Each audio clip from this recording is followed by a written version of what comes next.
Hello, live Super Robot Fans. Welcome back to the archives. My name is Austin. It is so good to be coming through.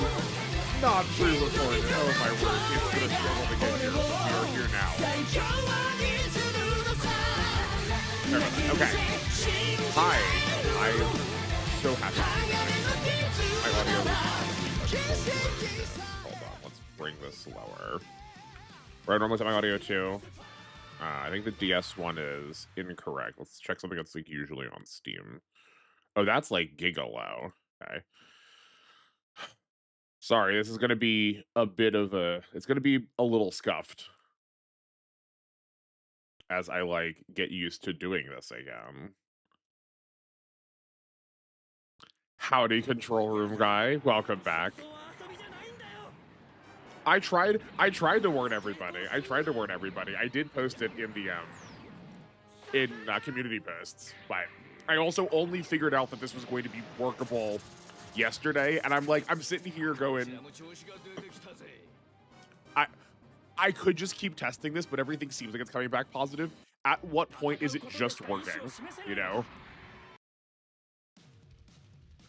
I know I can. And I'm so glad for it. It's so good to see you, like, actually live.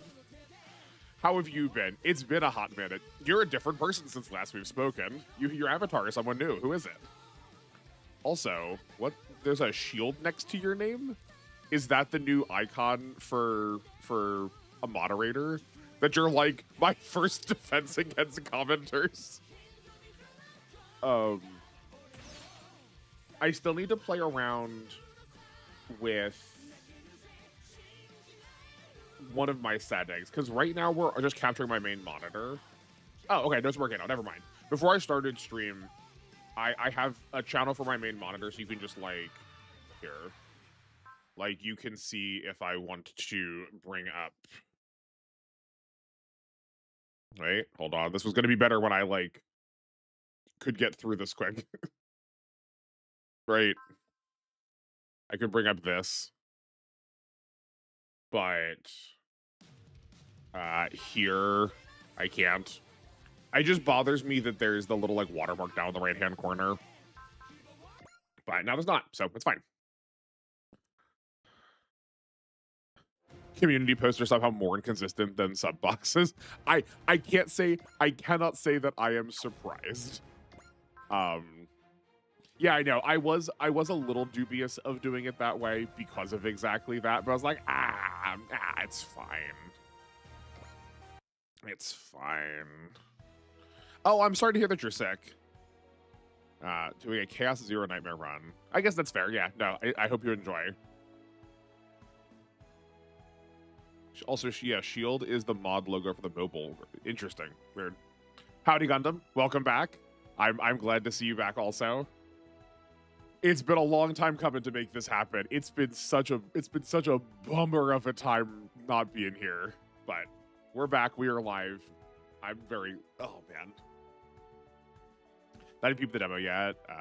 Sent it to my Super Wars friend, and we both had mass apathy. Yeah, that's fair. I mean, yeah, like it's kind of, it is both unfortunate and fortunate that this is how we're starting back. But I feel like we gotta, seeing as it's like I got the extra DLC, and I'm supposed to care about the perk that I get to do it one day sooner. I loathe that that's the way we like market things, you know. By the way, since we actually talked, someone actually finished translating Frozen Teardrop. Oh, cool, sick. I mean, like, I feel bad for them. I'm sorry that they're there, but like, I think it's just strictly better to have things in like accessible languages. At the very least, this now lets me have a thing that I can be directly critical of, so that I can like actually share an opinion about it. Oh yeah, the new Monster Hunter story. Yeah, that's true. I've not taken a look at that yet. Okay, let's see what we're doing here. You can now unlock expanded STG memory. You can swap maps in unlock STG memory with L1 and R1. The expanded STG memory is like the one you know. You spend MXP to get bonuses to your squads, okay? You can't reset. Oh, you can't reset it. Cool. but it does include special nodes that you can spend MXP on repeatedly for unique parts and skill. Interesting. All things should be translated, even crimes against writing and canon. Yeah, exactly. Nope, that's not right. Oh man, why is every game I'm playing? Why does it need a different button layout? Okay. Okay, cool. So I'm guessing this isn't going to expand very much. I would like to go here, please. Thank you. Gain 1 assist gauge. 150 attack power. This is not bad, seeing as the other ones were usually like 50 points. The A Advent gains 1 movement. That's so good. I wonder when we get this, because this matters a whole lot. Also, hi everyone. There's a lot of you here. I'm really glad you are. Another 150.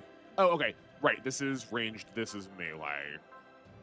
This is 500 MXP on completing an area mission. Weren't the other ones 100? Isn't this just like giga pushed? Acquire the A Advent flower badge part. You currently have 0. You can keep buying. Okay. The A Advent Nebula badge. Acquire a CQB up program and a defense up program. Oh, this is a really good way of getting you can turn your MXP into other things. So it's presumably all 6 of them. Yeah, it's all 6 of them. You get 2 of them at every shot of it. It's also really inexpensive. I wonder if the price will also go up. And then, yeah, we'll definitely check out what these parts are later. How have I been? Oh boy. I for sure will answer that question because it's been a while, but I feel like we're probably gonna have a lot of downtime while we're killing generics. We can talk about that then. I've loaded to my second run of 7 now with all the DLC out after Trails Beyond Horizons. Yeah. I hope you have a good time. Also, did you record any more W, or do we have a very funny map to return to? We have a very funny map to return to on stream. I've recorded... The only other thing that I've recorded is tomorrow's alpha. There's so many DLC missions. Oh, my word. Okay. Great. I can't tell if that's a good thing or a bad thing. Okay. Where is this? No, this is still chapter 7. Okay. I wanted to make sure, because I'd messed with a couple of chapters. I messed with a couple of chapters for the sake of video gathering. I wasn't sure if that's what was happening here. I guess I should ever grab these on stream, maybe? Okay. These are the other DLC stages for the, quote-unquote starter characters. Is it not here? Do I not have it yet? Or do I need to install it weirdly? No, surely with that MXP change. Is it Omens? Oh, is it like the other one where the very first stage is free for everybody? Yeah. Surely it's quality over quantity with these DLC missions. Right? I was genuinely surprised someone finished the translation. I was like, they could stomach that story. Sure, but for people who like it, they for sure really like it. So I'm not surprised that someone would be willing to commit hard on that. That's a good thing. It means next W season is W season 1 finale. Okay, yeah, that is what I thought. I assumed that the next W episode was going to be the end of season 1 and the start of season 2. Okay, well, seeing as we never claimed these and now it doesn't matter, we're just gonna grab all of these quick. Just to give us some MXP so we can look at those note parts. Also, could have just translated for the community. Yeah, I mean, right, I know plenty of people from my time with academics who would do translative work, who loathed what they were doing, but knew that people valued it for some reason. So they were like, well, I will do it because it's worth my while. It's worth the community's while, right?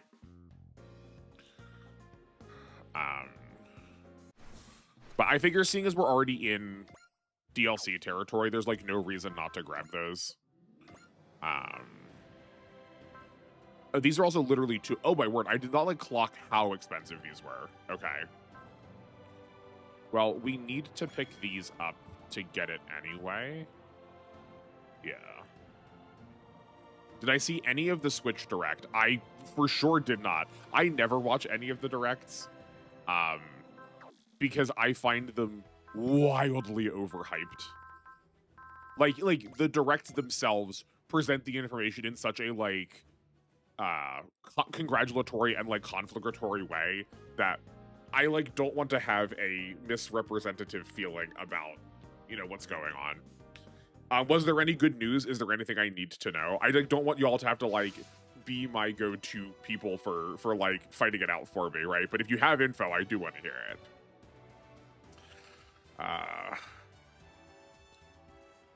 Okay.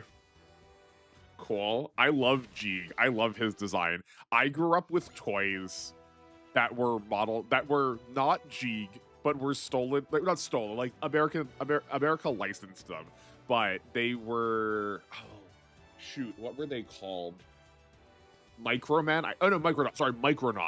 And one of the sets of robot, there were like a good and a bad robot. They didn't have Jeeg's head, but they had the same magnetic parts, and it's like clearly the same body.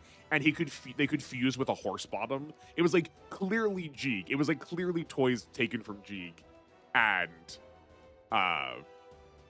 they just like rebranded a little bit for America. Okay, what are we working with? Not in the air. That's definitely a downside. That's like a moderate amount of armor for not being upgraded. That's a kind of low amount of HP if I remember this game correctly. I didn't expect him to be small. I figured he was going to be medium.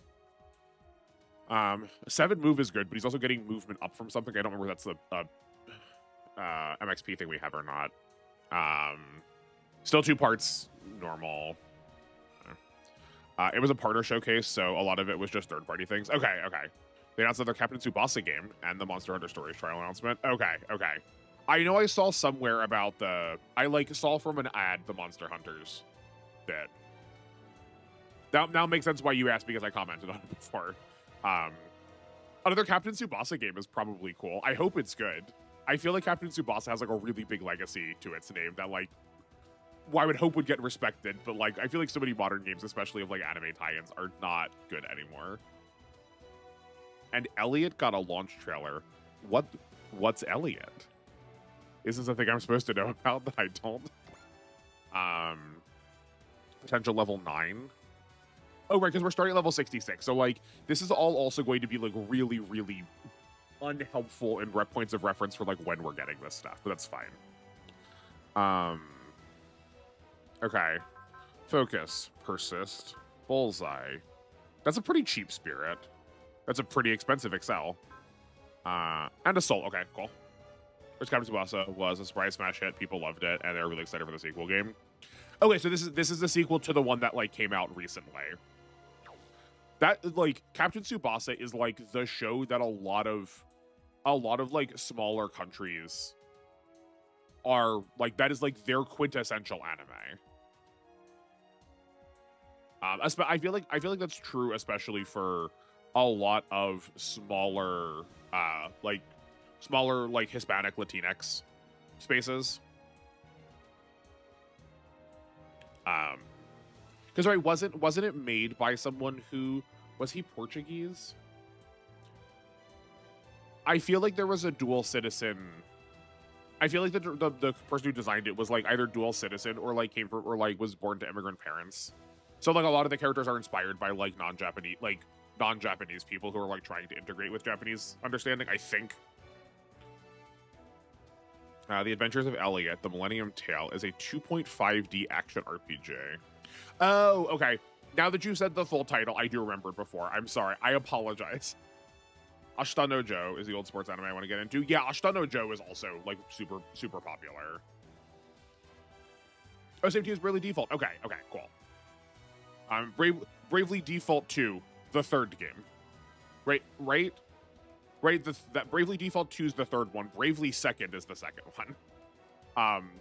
Okay, so Jeeg's interesting in that he has no abilities so far.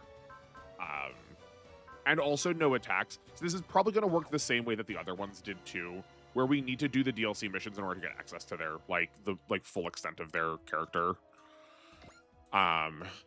Getter Noir. Yeah, like there's no shot that the Getter Noir is not going to have abilities. Also 2 parts. This is such a sick costume for Ryoma though. This is am I dating myself by acknowledging the hot top, like the early hot topicness of Ryoma's costume here, but I don't know. I think this is excellent. Okay. Starting with the break morale limit is like actually probably good. It's amazing. Thank you. Good. I'm so glad. Oh, is this our first? Is this the first time we've had a character that has spirit endurance on our side? I think this might be the first time.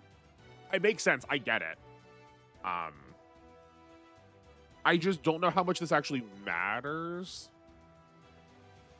for us. Like, there's so seldom weapon effects that actually matter to us here. Like, I deeply want this in W, but like here, I don't think this matters. It's neat. It feels like a gimmick. It definitely says something about Ryoma. Like, I get why he would have this and these effects wouldn't happen to him, but now Ryoma looks more feral than normal. Yeah, feral's a good word for it. Straight up here with Armageddon design. Yeah. Bullseye, persist, spirit. That's a cheap persist. Valor. That's an expensive. Wasn't Jeeg's soul cheaper than Ryoma's Valor? I mean, it's a getter for sure. We're going to get. Oh no, his soul was 45. Okay. Like, it's a getter for sure. We're going to get something that increases damage, probably, for sure.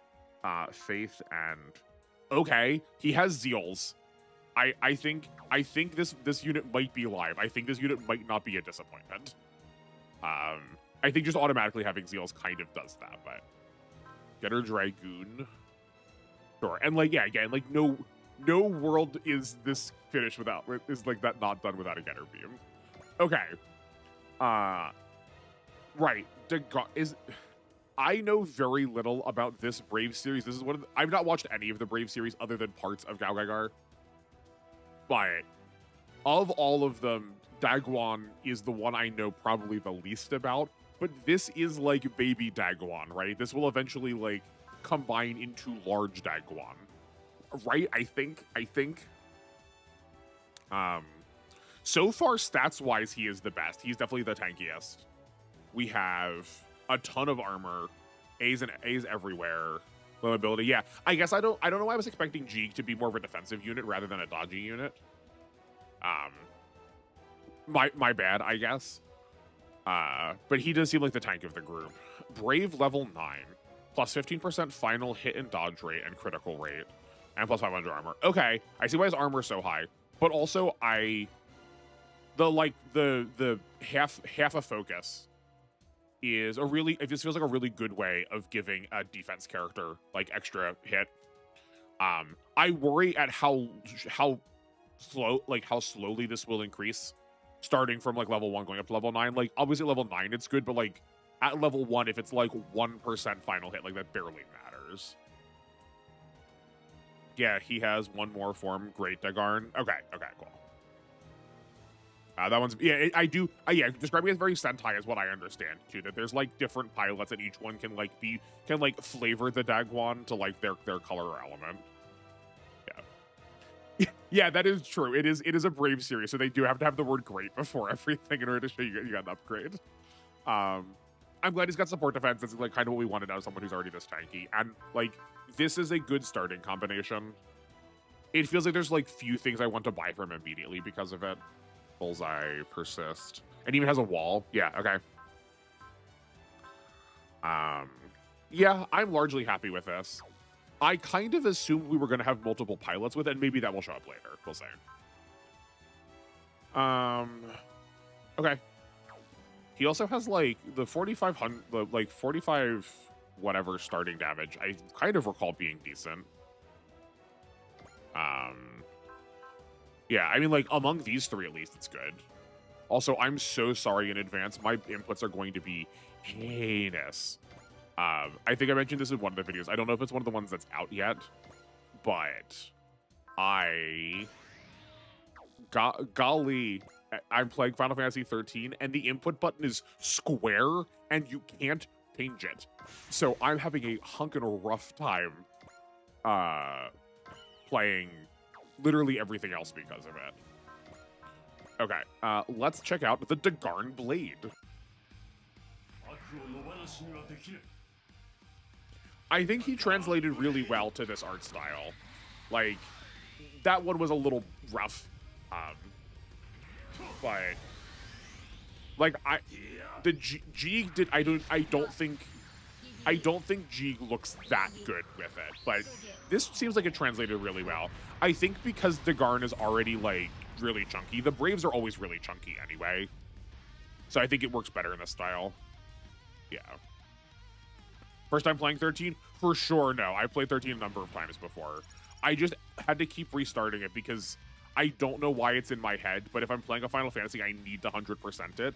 And there's so many points of no return that the game does not tell you, where it's like I am one scan away from completing the bestiary on this enemy, and I just don't get to now because of just the way in which that game works. Square, that's evil? Yeah, no, it's heinous. I think it is because it's being translated over from Xbox, and they wanted to try and keep as many buttons the same, like, they wanted them to look similar to what they have on the controller, because things are also not mapped in a way where, like, if it was translated to a, like, PlayStation controller, it's not like they just, like rotated it 90 degrees. Like, things are not adjacent to where they would have been otherwise. It's really weird. It's, like, really buggered up. Have a Zeal, have a Valor. This should be good. Get her Dragoon. Yeah, no, for sure I am used to Hallway Simulator. I like the mechanics. Hold on, would you wait for this? Okay, it's just lots of pistol. I for sure like the way in which 13 conceives of its battle system. It just, like, does not use it as well as it could, which is disappointing.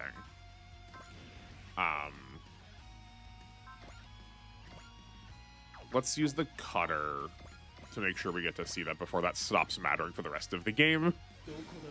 My issue with 13 is it's bad on board and really, and a really bad dub. That's fair. Yeah, I mean, I think 13 has a lot of elements where they drop the ball on it, but to me, 13 also falls where 1 would in the cycle of 6. So, like, it's also the first game in the cycle, so I'm not surprised at how they wanted to do the more modern styling.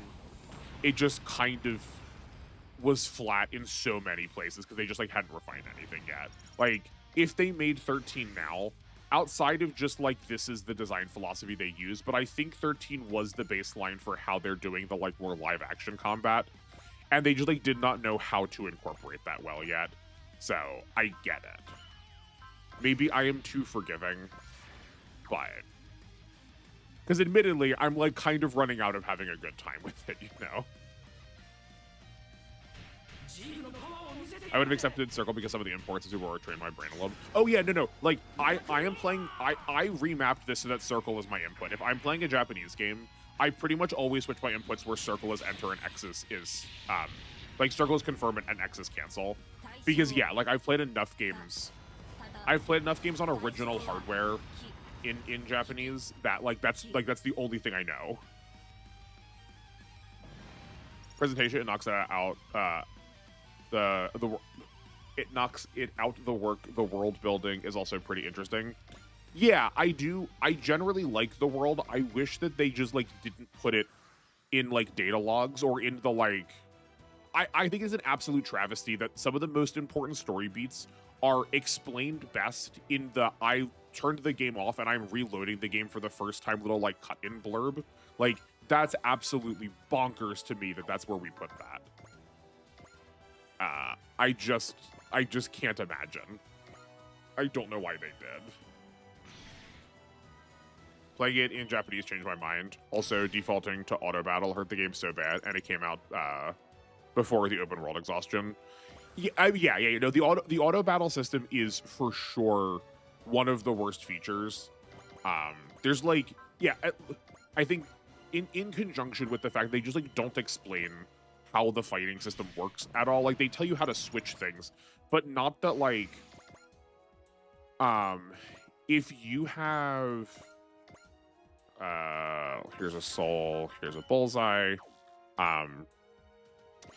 So let's say you're going to attack an enemy with both fire and blizzard. Or sorry, an enemy is weak to both fire and blizzard. You should, in order to get the best situation, switch back and forth between fire and blizzard alternating. You should go fire, blizzard, fire, blizzard, fire, blizzard, fire, blizzard, or as many ATB gauges as you have. And like they don't explain that. It's a small percent improve, but it does improve the percentage. But also changing back and forth between melee and magic in the middle of a combo. So if you use like Blaze Strike and then Blizzard and then Blaze Strike and then Blizzard, you're also like losing out on like animation time. The game actually plays very similar to a fighting game in a lot of the ways the inputs work, and like it doesn't explain that, and really, really ought to. Oh right, Smash. Oh no, Smash does work with it. Hold on. Can we? Okay, well that's fine. We can't kill him on this stage anyway. Well, I just want to see what the other attack looks like.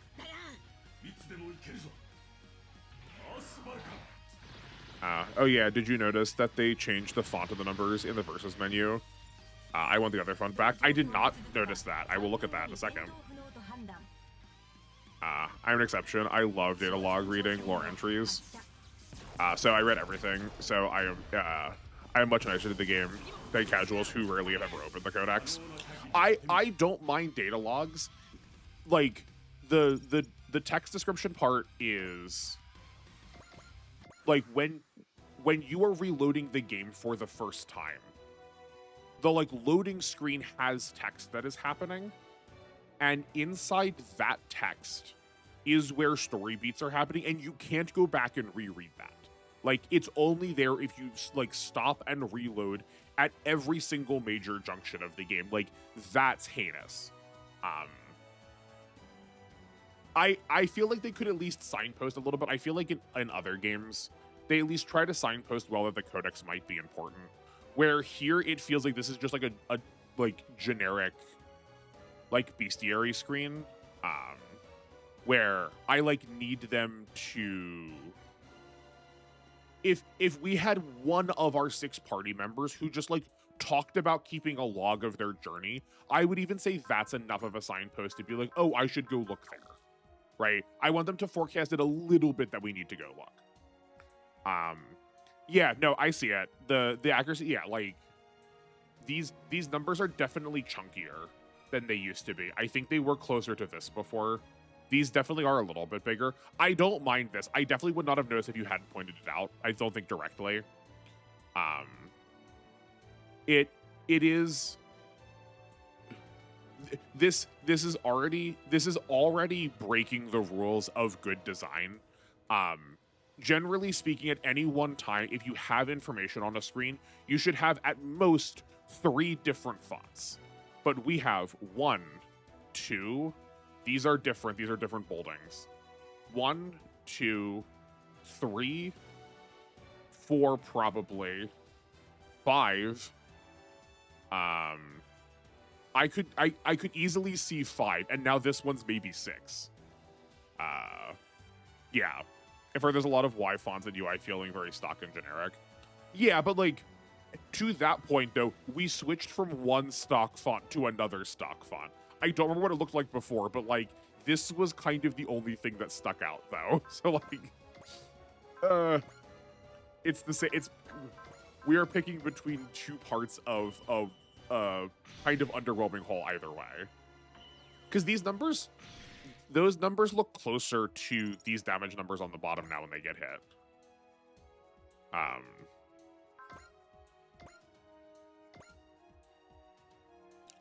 I for one will say I don't mind it. But yeah, like I think the entire, other than the health bars, which I did not like the circles from 30. I think the circles from 30 are like too over stylized.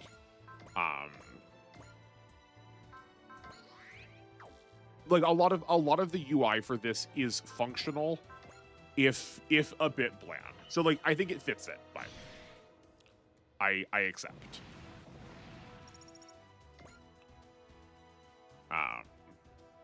Yeah.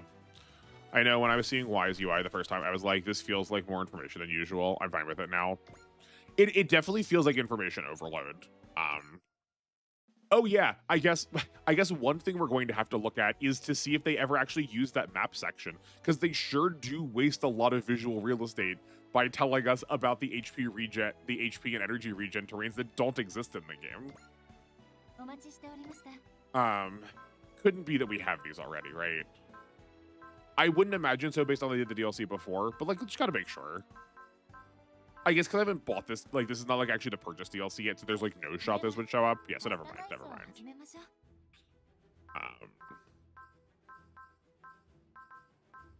Why doesn't the down, like, why doesn't down work well? It's weird. Okay, so these are the three. Let's just go to order the Black Getter.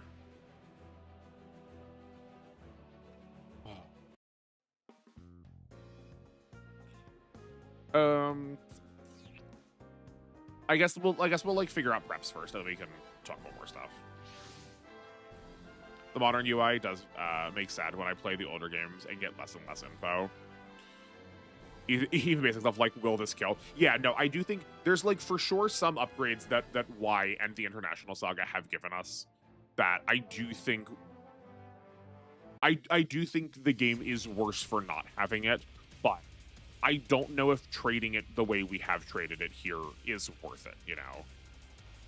But like, if you're watching for the first time or you just haven't thought about Y in a while, like, these two parts of your overlay don't matter. We've never used these terrains. This is just such wasted space, especially in a game that's like already so like information dense. Okay, this is called the Shoal Zone. I do want to also check on to see if they fixed the problem where space was just called SPC, because someone for sure Control found space and replaced it with SPC because like they did it for in here. Oh man.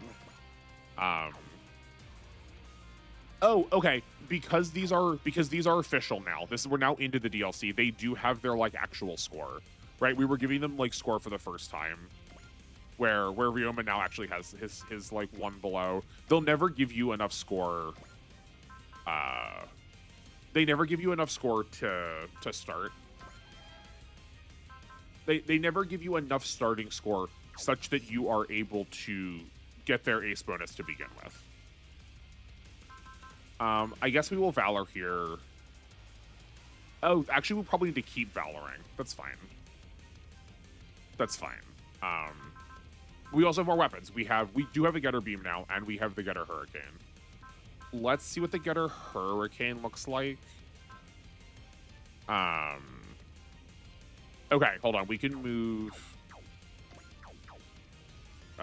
We can move back here.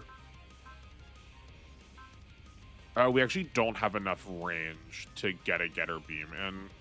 That's fine. We can still do this. We can then Getter Beam somebody else at the end of this sequence. Okay. I'm not in the brain world. Fascinating.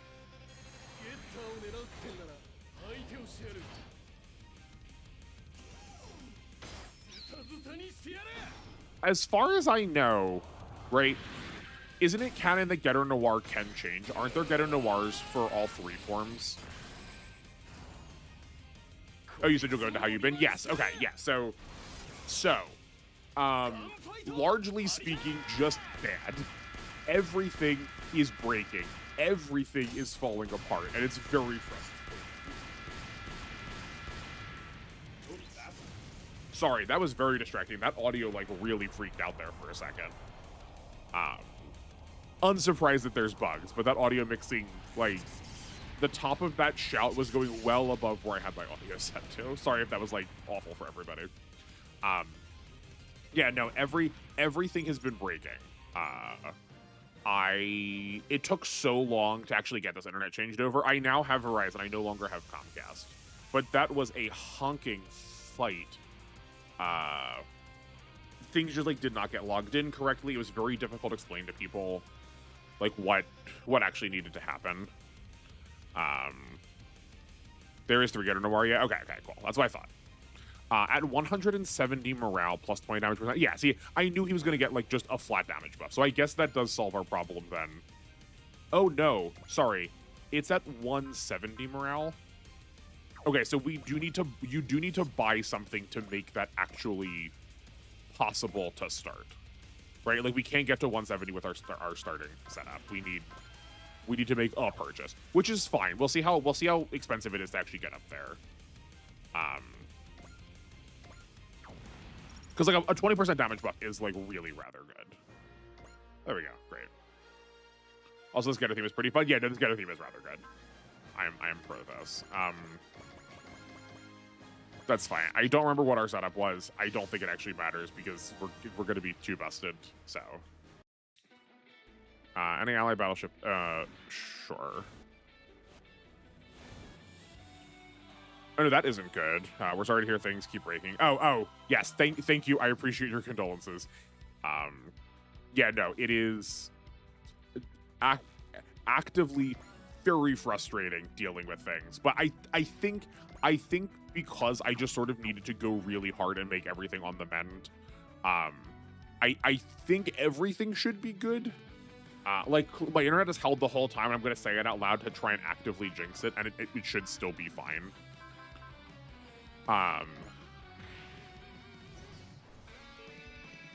The difficulty with like having multiple services in order to like make things accessible and like affordable is very confusing to companies where they like really needed me to switch phones in order to be able to like actually do anything.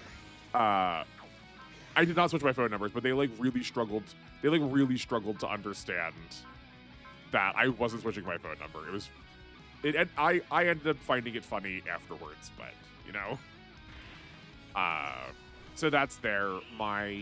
Because I do this, and because of my other job is just not a conventional job, my taxes are so weird, and my previous tax rep just did not know what to do with that. So like trying to find a new person to deal with like online money is also for some reason impossibly difficult. But just like small things, like my sewer backed up into my house. That was gross. Like almost all of something went wrong with like all of my appliances. I'm for sure cursed. There's so much stuff. There's so much stuff that all breaks at the same time.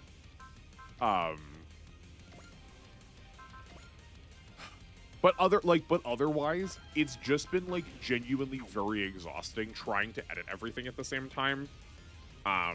Because like, I mean, you saw almost every video was like 2 hours long, and needing to have my computer render that, like renders would go for like 21 hours. And then at the 20-hour mark, it would just suddenly crash. So then I needed to render it again. That's why this happened both times when we did the SD Gundam New Generations Overworld videos.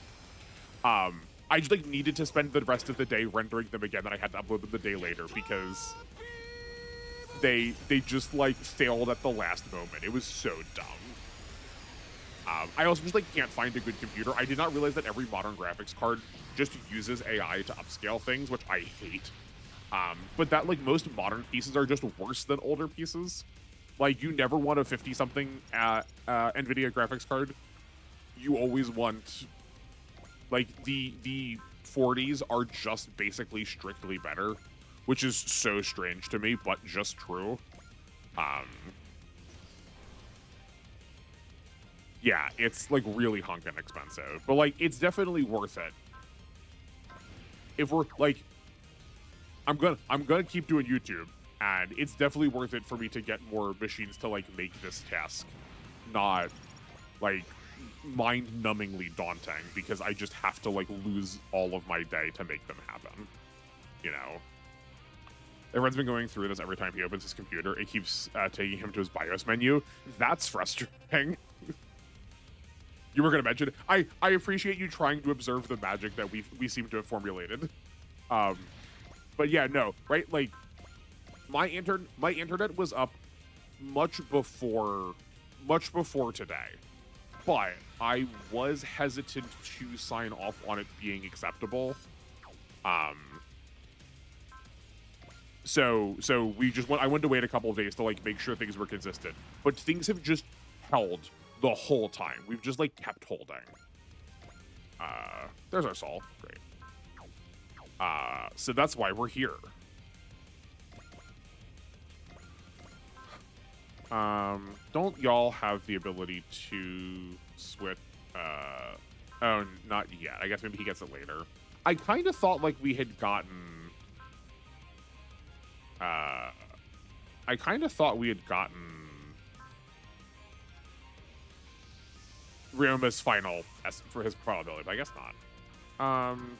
Did we just not bring anyone that had extra XP? We just brought no one with a cheer. That's fine.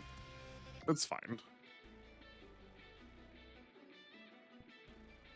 Hopefully you're getting all the bad and annoying things out of the way early in the year. Yeah, I like that is usually how I like to think about it, that I'm like, you know, I've spent it so far, and then I can just move on with the rest of my year. My year started a month late, but like that's fine if it's what it takes to get it done. Man, you're writing me about memory leak issues. Oh yeah, no, memory leaking is also really frustrating. Especially Windows 11. I never had this problem on Windows 10. I'm not looking forward to it. I'm like basically being forced to switch to Windows 11, and I'm not happy about it. This computer literally cannot. This computer has parts that are old enough that it's not possible for it to switch to Windows 11, which is, I guess, both a blessing and a curse. But yeah, we'll burn that bridge when we actually get a new computer. I think the only thing that doesn't feel like done yet, is like not having a new rig for streaming, and then this computer's just gonna get moved to like rendering basically 24/7, or if not rendering, downloading something. In my like ever-present want to be a magpie, I have gone through the list of every Gundam video game to see which ones I am missing, and I'm missing a lot. But like I need to get on downloading those too. I would like to do something with those on the channel too, because there's a lot of them that just like don't get any representation. And if we've like already now like dipped our toes into the world of non-exactly Super Robot games, but are still like adjacently canon, I can't see why we couldn't do something else, you know, close, right? Anything computer related post 2024 is nightmarish and only getting worse. Yeah, no, it does seem, just like strictly speaking, bad. Fortunately, because it is going to be for like a job, I do have an amount of luxury and privilege here that like I will get to write a lot of this stuff off, which I know a lot of people do not have the ability to do so like I definitely count myself lucky there. But it is still like just a headache to actually like do it, you know.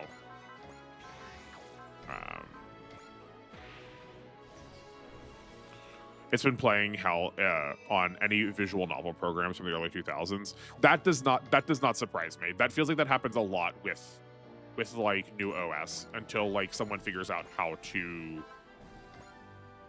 until someone figures out how to like set it correctly. That like a lot of programs that were designed around older platforms are just like visually so buggered up. Yeah, that tracks to me, unfortunately. I'm sorry to hear it. 1, 2, 3.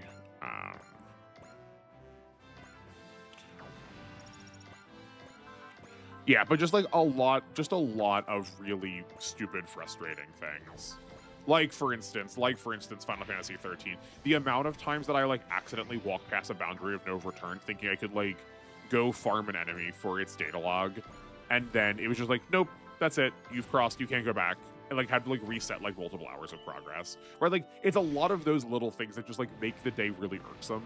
None of them are like actually a travesty, right? Like all of them are first world problems, but they do compound. I guess also there was like a really honking massive snowstorm since last I got to speak with all of y'all in person. That was a little spooky. I was fine, like my house was fine, but you sure could believe that the actual apocalypse was happening with how people purchased things. Like shelves were gone, they were decimated. It was probably, I think Black Friday was less scary than going to the grocery store for some of those days.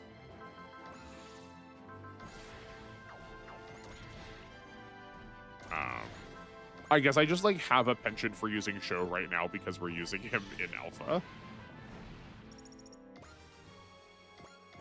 You've been getting Unicode errors and you're not tech savvy enough to fix them. I'm giving up for now until someone finds a solution.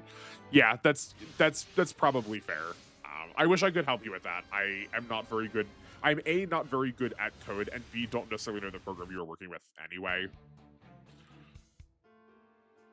But if I do end up running into it when I switch over and I have some answers, I will let you know. That's why I argue for quest markers, not because I am a dumb casual who needs hand-holding, so I know where to avoid, because boy, do games not make it clear, especially if it's going to trigger a cutscene. Yeah, no, I am 100% with you. Tell me where to go so I can avoid it. I just think more information is pretty much exclusively better, and like having that waypoint is just telling me things that I'm going to be like asking about and saving to reload for once anyway. So like, why not? Give me the option to toggle it off if I want. Like, let me change it if I can. But also somewhere I wanted to go. We wanted to go here. Yeah. Yeah. Because like there's like some of these things, like there's no reason why it wouldn't. Like you go down an elevator and you can go back up some elevators, just this one you're not allowed to go back up for some unknowable reason. Like why? Who programmed it like this? Like what, how does this benefit anybody? What, why is this happening? Oh, I know they called it Max before, but we should check this, or sorry, they called it EX before, but we probably should check to see if any of these are different. They don't seem to be. Yeah, those are still okay. I would say if we've not seen changes up to this point, those are the same. Yeah, I would say if we've not seen changes up to this point, they're probably going to be the same. Okay. How I feeling about Show and Alpha? I think Show and Marvel are just incredible in Alpha. Now knowing about how that game works, knowing that you could like having very specific deliberate investments in them, I think could make a game that is already very easy basically non-existent. Like I put points of damage into Show into his like 110 morale attack, I think that's I don't think that's hyper aura slash. I think that's just aura slash. We could have like easily we could have easily shot down by shot. He scales rapidly enough that he gets access to those attacks really quickly. They are like nimble enough that they're never getting hit. They seem really busted. I understand now why people are like so jazzed about Aura Battlers, and I'm even more disappointed with how this game has rendered them. Actually, you reminded me about how people who complain about the yellow paint in some games, and I remember playing Rebirth, got stuck, saw the ledge I needed, and I was actually needed, and was like, I actually needed paint for once. Yeah, the weaning of light and like yellow coloring is really fascinating. I think it's like a really interesting like game design philosophy. But I do understand like why people get frustrated by it. I'm not like so grumpy and jaded as to say like it takes me out of the like I don't think my immersion is ruined if I have it. Like people did that with Kingdom Hearts too, with like the like styling on the walls to show you when you could like flow motion. Like this is just helpful. This is just informative. Like weenies are good. Games have them all the time. It's just that someone like gave you like made you aware of it now. Not you, just like you general, like the stupid crowd. Like made you aware of it in the same way that like when someone says like you're now manually breathing, you're gonna now be manually breathing. I apologize. I had to. But because you are aware of it. That's only the reason why it's drawing your attention. There's so many other weenies that are just there to help you. Yeah, it's very dumb. There are so many better reasons to hate Rebirth. Once I finish 13, I'm gonna go and play I'm gonna try and play the 7 remake games to just like finally have an opinion about them. Okay, bonus unlocked. 50 energy, 100 armor, gains the energy regen. Okay, of all of the mech upgrade abilities, of all of the robot upgrades, this one's pretty good. Gaining 10% energy regen that is a thing that if I don't know what the actual price point would be, but if I was given the option to buy that on basically any character, I would take that over most other effects. I think the Noir might actually be good. Yeah, it's capital G gamers who complain about stuff like that. Yeah, for sure.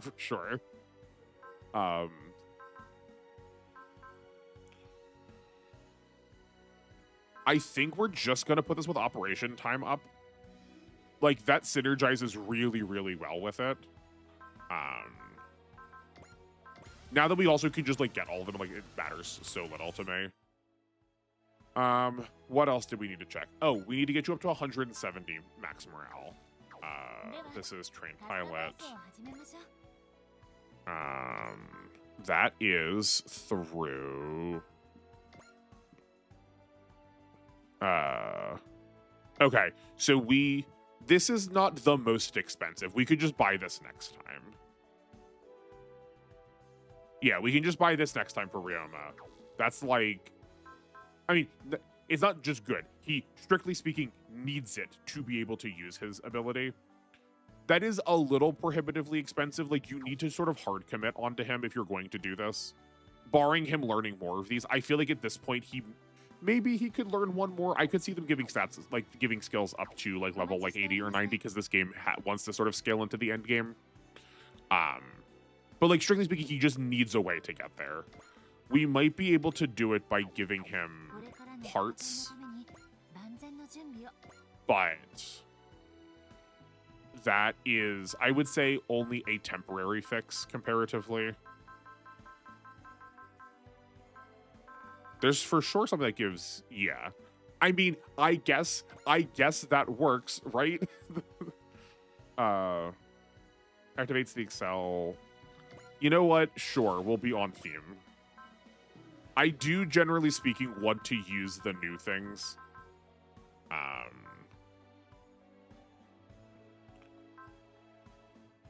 That's...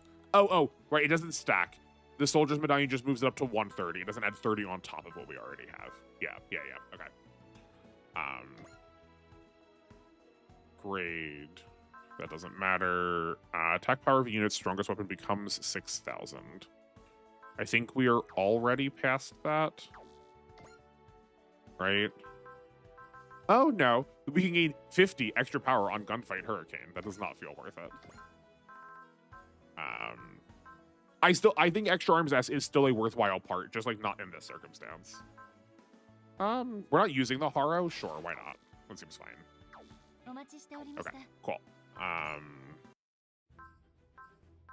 I think I want to get all of the new units first, and then we can start doing the rest of the missions with them, just so we can, like, largely speaking, only use those. I'm just extremely bitter that I was lied to and that those games aren't a remake of Final Fantasy VII. Yeah, no, for sure. That's, like, part of one of the reasons why I would like to... That's, like, why I feel the need to have a stake and opinion about them.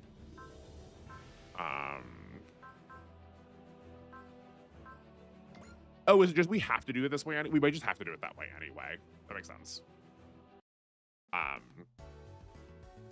Yeah, no, it is, in fact, instead... just grabbing on people's want for Final Fantasy VII and Cloud Strife to sell them a game that's like a generic game that Square wanted to make, but did not know how to market otherwise. And I do think that is deeply deceptive. Which, to that point, is one of the reasons why I, in fact, did not purchase them. I am not scared or ashamed to say. We get so few units.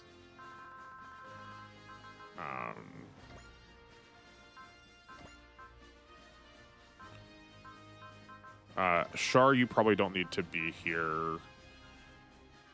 Soleta, you probably don't. Who else can we bring? I guess we can bring, like, we can bring Double. And you know what? Sure, Lelouch, that sounds good. Yeah.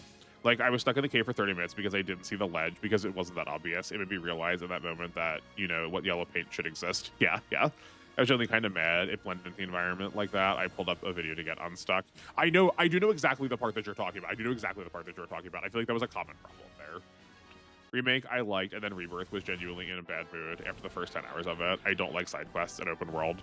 Yeah, I generally speaking don't like open world because I think it is largely speaking an excuse to just like kind of be really sloppy with a lot of game design that like I want games that will let me like make choices or like be able to do things on my own. But if the primary gist of gameplay is requiring me to find a way to make it good or make it fun, I am going to be grumpy. This is really good because we have all those starting spirits. That's why. Okay.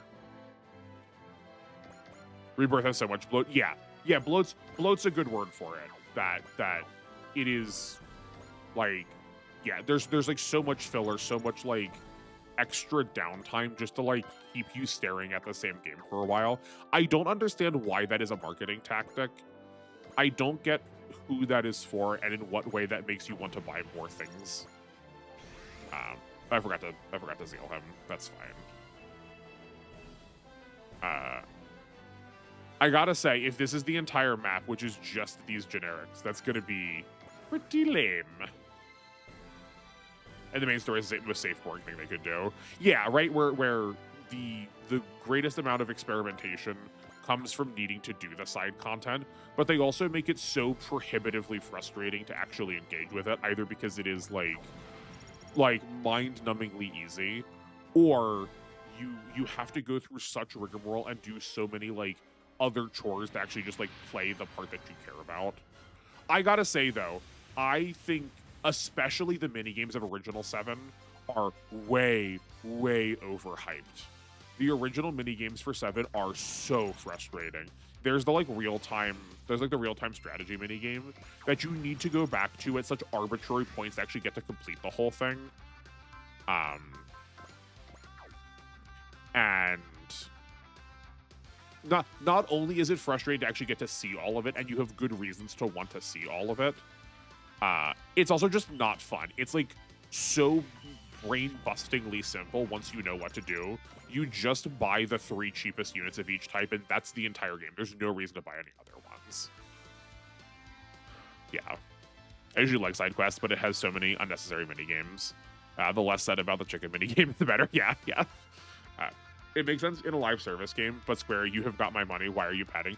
Yeah, right. Yeah. I guess that's true. Sorry, no, I didn't refine that to games where you have already made your one purchase, right? Like, yeah, if it's like an MMO, if it's something online, if it's a game that requires investment through longevity, I understand why they would do so. I don't like it, but I understand why they would. But yeah, like the game is complete. There's no reason that you need to like leash me here.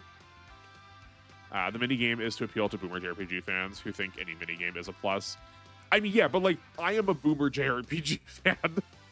I'm not a boomer, but I may as well be with a lot of my choices. I don't get it. I don't get it. Okay, what's our bonus?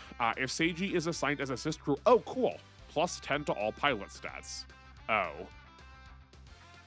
Okay. I think this is maybe the worst ace bonus we've seen. Plus 10 to all pilot stats does not matter. And we'll need to see what Seiji actually does. But taking up an assist crew slot, where assist crew slots are super competitive in this game, is like that text basically doesn't exist, unfortunately, I think. And that was the ace bonus. Like that's supposed to be the good one. Yeah, I'm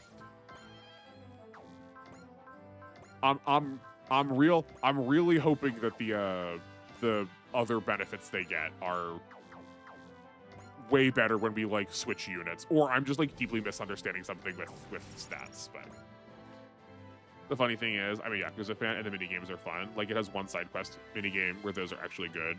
Well, sure, but like Yakuza is specifically designed around minigames, though. Like, if you focus on that, then like of course it's going to be good. Like, that is like I think what a lot of people think of when they think of Yakuza now, where at least to me, that's not what I think of with Final Fantasy. I think of minigames in Final Fantasy as a complement to what's going on, but not the primary reason.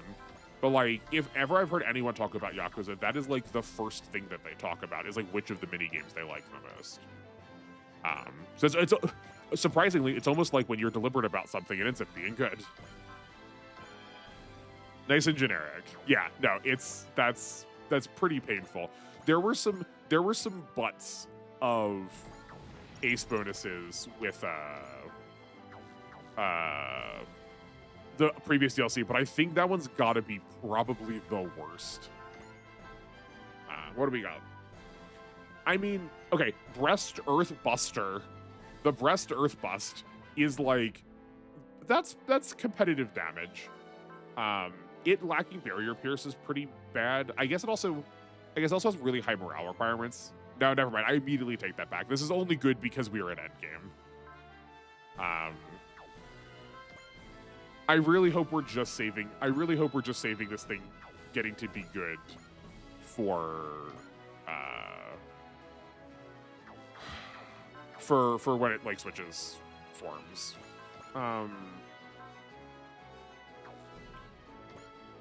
Let's give you a soul. Let's give you spirit.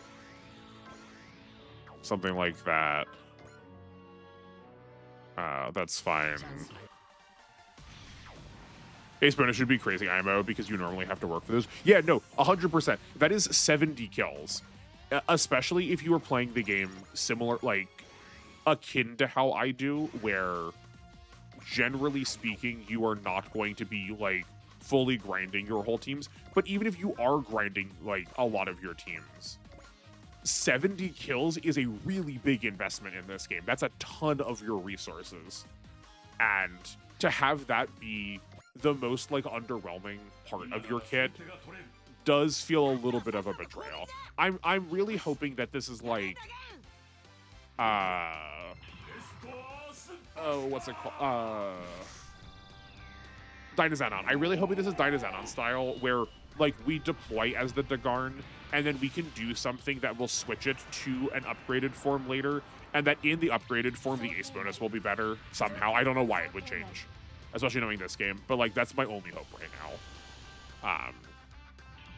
I want to stay at least optimistic and positive. At the very least, it's like easy to describe whether it's good or not.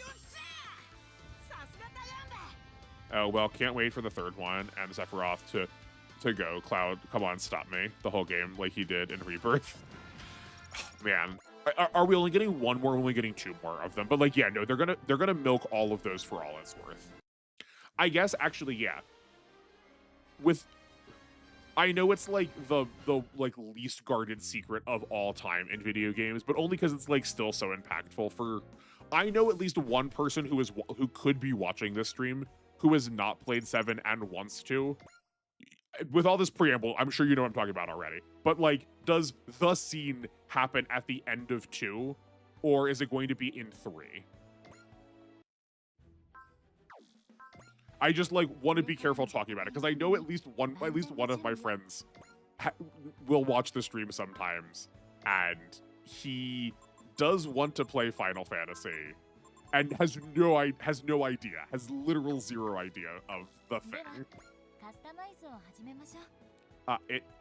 It is, and it's a kinda. Okay. Cool. Right, you needed this. Okay, now Ryoma is like practically done. Obviously, attacker is going to like stack with it really well, but I just don't think he actually needs it. We just need more money for Dagarns then. What time are we? I figured we weren't gonna be that far in yet. Yeah, we're still only in an hour. Um, I figure if we get close to the end of stream, I will just add in all of the stuff to like see what all the new elements are. Because if not, I'll just do it after stream and then show it at the beginning of like next stream. Like it'll be the same either way. Cool. Yeah. Oh, it happens and it's bad as I thought they'd handle it. Cool. Great. Fun. Wonderful. I can't say I'm surprised though. In the same way that I can't say I'm surprised here. Oh, I love his little necklace. I did not realize this was a design choice. In the same way that I can't say I'm surprised here that these have been like basically nothings of stages so far. But they're also the tutorial ones. Like they're also tutorial ones. I'm still allowed to be unrealistically hopeful that we will see something better after this. We get one more, sure. Change placement. That is good. Right. I'm like 70% confident value they renege on it. Oh, you think so? Sephiroth showing up in the first game is egregious. Yeah, no, that is true. That's 100% a trailer bait. Hey, you got Olibe? Oh, we've had Olibe. Yeah, no. I guess actually. Oh yeah, Gundam. Were you not here for any of our time with Y? Yeah, no. Olibe is like perhaps one of the most broken things we can do. Oh my word, Gundam. Were you not here for any of Y? Are you familiar with how broken this game is? Because this game is hunkin' crack. You just never need to give your enemies a turn. If we've not talked about Y, I want to know, because a lot of my opinions are going to come from a very particular way of playing Y that people have definitely fought me about because it is, like, quote-unquote not fun. But, like, it's not my fault the game gives it to us.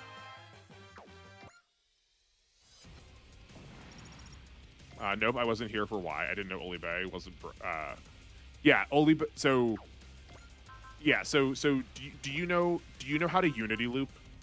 Do you know how to Unity loop in this game? Because Olibe is cracked for exactly Unity, and also the fact that she gets 100 free SP.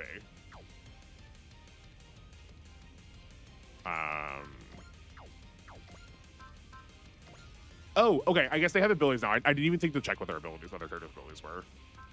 If Kutetsu Jeek is destroyed, restore all HP and energy and ammo once per map. Also, Olibe is pronounced like Jolibe with a B. I think I was getting the B in there. I just never put the J at first. Hold on. Is that true?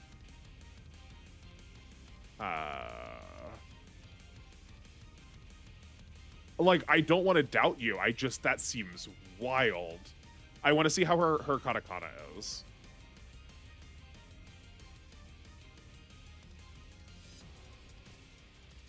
That doesn't have the katakana for me.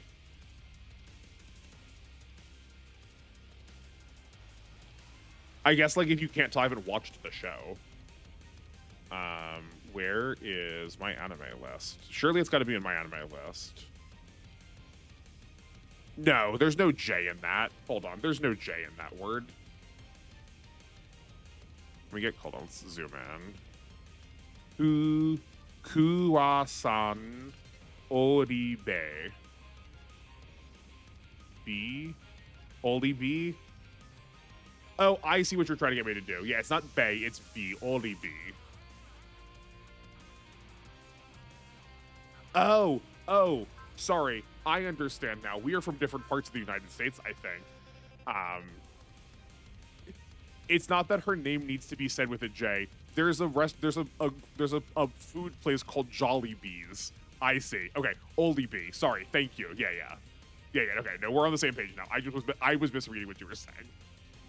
Yoda, when you play them, but this is so fanfic, I guarantee you the last game ends with Cloud, Tifa, Aerith, and Zack all standing in a circle, happy partying. I bet you that is correct, that I will be so livid. I would be so frustrated. No, it's okay, Gundam. It's okay, Gundam. We like both just were talking around each other. But yeah, so do you know how to Unity loop in this game? Because that's a very important. That's like a very important part of my analysis is assuming Unity loops.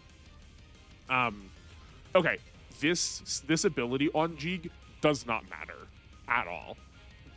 This is theoretically neat in like the beginning, like early game, if you can get him early. I don't know at what point you're allowed to get access to these missions. This could be neat, but I think if you're already dying with him, you're probably going to die with him again. He seems like he's more dodgy. Yeah, I think this might just be bad. And then once you get to endgame, it doesn't matter because you can never take damage. Yeah, like like if it wasn't really arduous, if it wasn't this like really deep cut strat, I would not be so hard on it. But yeah, like Control Room Guy said it exactly right. It's just so easy. I Unity like 2 to 3 times per turn if I can get away with it. Chisei is my most used assist. I don't remember the names of any of the assists. Hold on, let's see.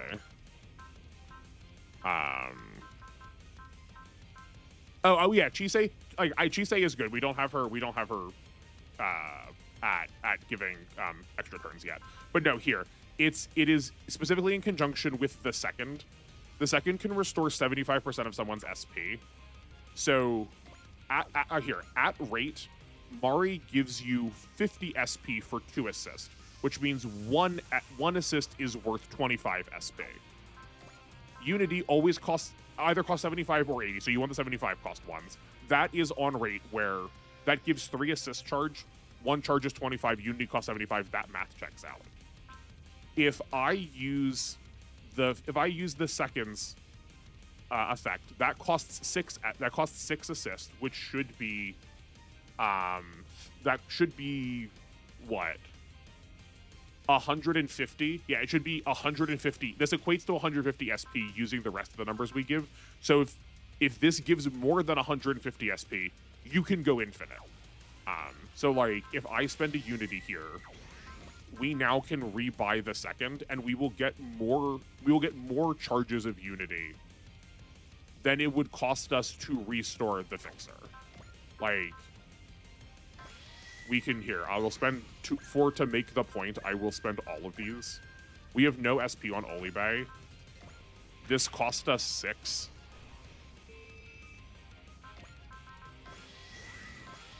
We now have more SP than we started with, and we have 9 assists again, and you can just do that forever. So the assist spots are really, really high demand because you need them to give you something that is going to relate to, like, giving everyone SP. So, like, Mio is very good because you can give Soul to everybody. Remuel's here because of her passive, not her active. Same with Reina. Chan is here because we were just leveling her up. Same with Chisei. But, like, anyone who gives, like, bonus damage or, like, bonus money. Jesus, yeah, no, exactly, yeah, no. It's, like, the most cracked in half thing possible. And, like, and do you know why it's so busted? It's not just because it's Olibe. It's because Echika can do this. Echika gets Unity at, like, what, she's at level 45, and this is, like, we've leveled her a couple of times. She gets us at 45. Like, you can do this so early. If anyone touches Unity, they are the most busted thing. It's, like, absolutely insane. We don't have him in here also, but Hayate also has a really...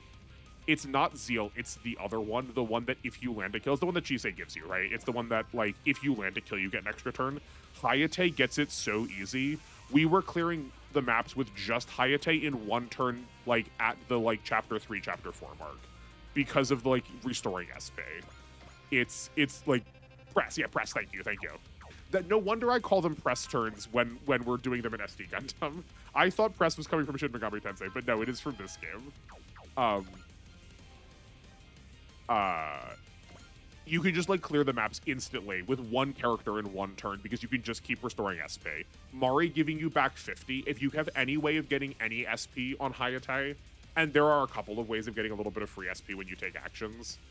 You can just clear it in one turn. This game is like way too easy. They did make it slightly harder though. They did make it slightly harder. The last time we got a DLC, they did cut a lot of really cool abilities. One thing we're gonna check once we finish the DLC, so presumably the second stream of this, we'll do some nuts and bolts testing. You used to be able to pass any spirit that could be handed to anybody, like here, like any of these spirits. So like Bless and Cheer, you could put on a battleship or anybody that had a like map command. So like how Lelouch's map command worked, you could put a Bless and a Cheer on him. He used his map command, and then everybody on your team on the map got the effect. We'll check to see if that's back again. Because sometimes when you deploy SMT stuff, I'm sorry, I tried the word SMT. Sometimes when you deploy DLC, you do break a thing that you fixed with the previous DLC patch. So hopefully maybe that's back. Because that was cool and busted. SMT does have press turns too, though, since like Nocturne. Yeah. No, I knew for sure it was in SMT. I just thought that was where I was getting it from, and that it was just like unrelated to this game.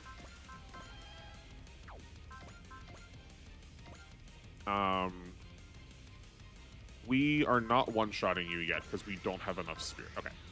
Now you are turbo dead. Yeah.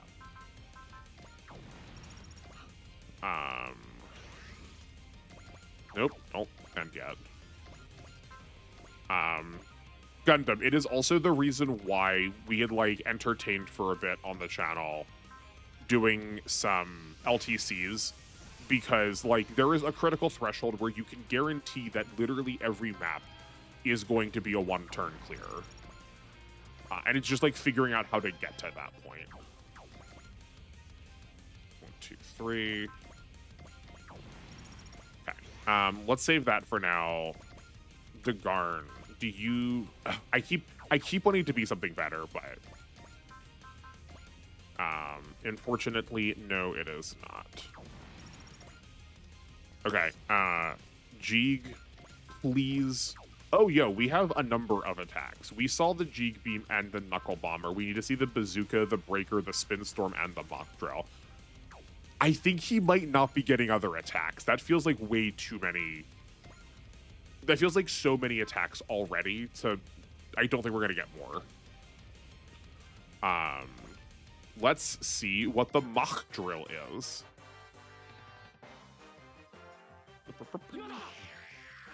Yeah, like that, I feel like it just doesn't translate well. I said it before, but I think this art style is just better at doing things that are sharper, and because Jeeg is such a smooth character, I just don't think it comes over well.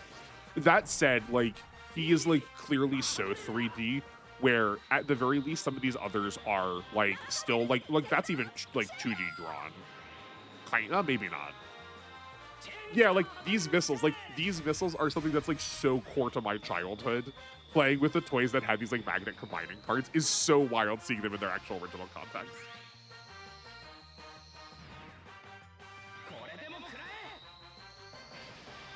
And like I know why the Delomes look the way they do. Like we talked about this at the very beginning of the game. There was no rush on putting out the DLC. There was no rush on putting out the DLC. I don't know why we couldn't have waited just a little bit longer to not get these like really crummy looking 3D assets and just like wait to get like the more hand-drawn style. Okay, what's your bonus? Give me something good.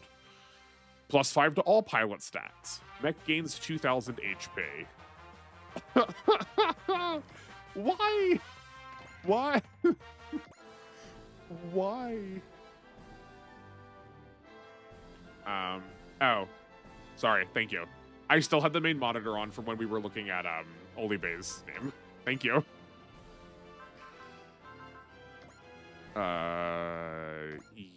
Yeah.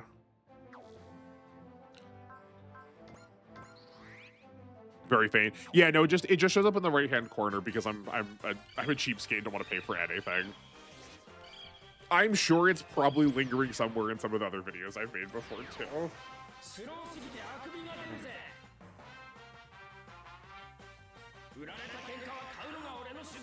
I guess, you know what? I guess because we're here, and it's been literal like 3 months now.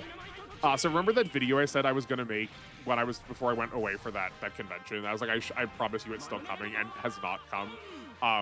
I was working on some like, I was gonna make a series of scripted videos about my thoughts on the Y story. I had basically finished everything for chapter 1, but lordy, am I just not motivated to work on it. And like, I think that's like definitely stopped me from doing other work or like working on anything else. I think I might just say like, screw it, we're gonna scrap that, because if it's like stopped me from doing anything else, it just doesn't feel worth it. And like, especially with how badly the DLC has done things, it just like, I'm even less motivated to it now, you know? But like, because we do theoretically care about story, not theoretically, because we do care about story now for other games, I felt like I kind of wanted to give this its shake because we just like didn't get to. But I like, as much as I'm complaining here, like I don't generally want to be largely negative. I would like to be largely positive, and I did not have positive things to say about the story, at least in the first chapter. If people are like super interested in it, maybe that can like still be a thing that happens later. I don't know. Regardless, I still need some time to like get back on the horse, as it were, after just having so much time not being able to like work on anything. But it, like, generally speaking, does not feel worth it compared to being able to work on anything else, you know? My friend is like that. Yeah, you don't get stunlocked on one video. Yeah, exactly. Yeah, just like it does. We could be doing a lot more. There were so many better things we could be doing.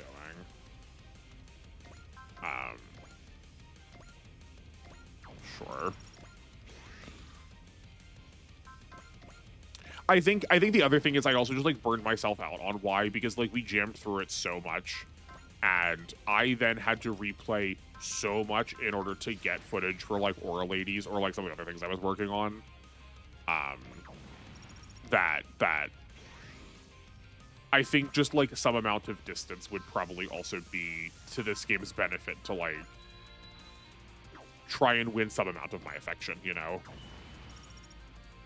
I just think the interesting thing about Y story, about becoming an independent nation state, it's very different to me, but then again, I haven't played the older games.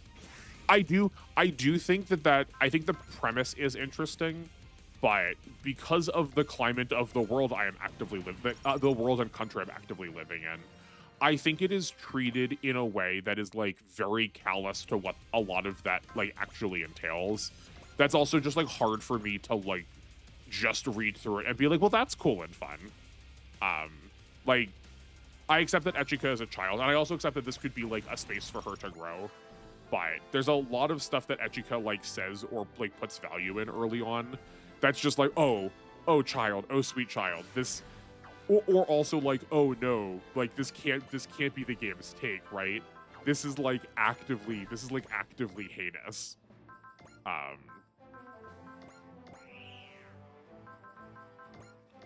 Yeah, and I definitely, because of how bad everything is, definitely get stuck at that.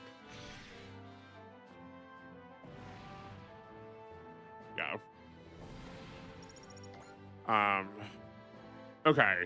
What's our bet that it's gonna take we're going to see actually one boss from one of these. We're only gonna see one boss between the next 3 of these missions. Like, we've seen like nothing so far. Those weren't even Jeeg enemies. Like, we've gotten no new enemy. We did get new enemies from Dagwon.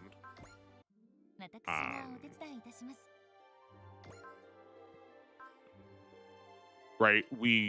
Sorry, not Dagwon. Dagarn. I was saying Dagwon earlier also. I apologize. I meant Dagarn.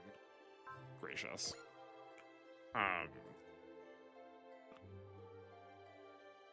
But yeah, we've seen the Wolf G140 betas. But like, that's literally the only new enemy we've seen.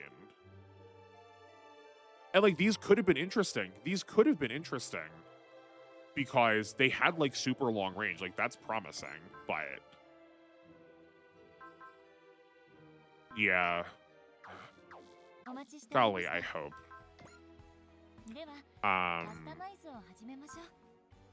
I don't think we have enough here. Yeah, no, we are like super tight on money. Because we're also not funding any of these. We should be. Yeah, okay. We'll worry about that later.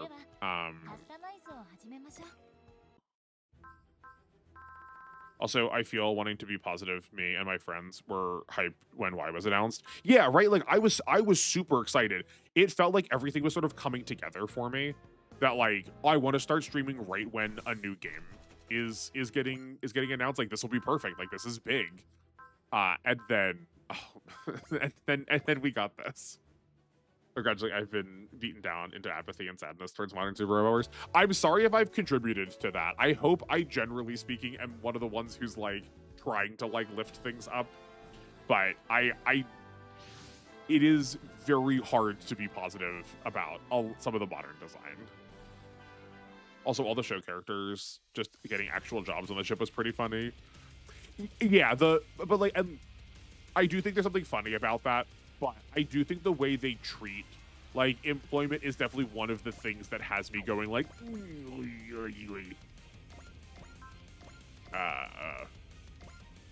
it is very pro industrialization and pro work and pro, like, the worst thing you can be is someone who's not like actively laboring for like company or corporation. And by that, I cannot abide. Oh no, I get there all by myself, and my friend was also pretty distrusting of this game ever since he learned the format. Okay, as long as I'm like not actively making the time worse, I can abide that.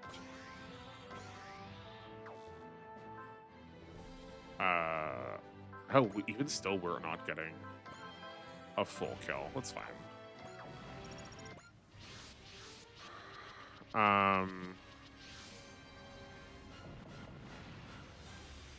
I'll cover you. Look at all the DLC characters coming together. Okay, sorry. But like this also, right? Like this makes the maps so flat when I'm like removed of the position that I was working on. They just like keep sending me back to the middle whenever something needs to happen story-wise. Like, I was using that. I needed that spot. Yeah, that's fine. It does say Getter Noir 1. I feel like we're gonna get the other ones. I would hope so.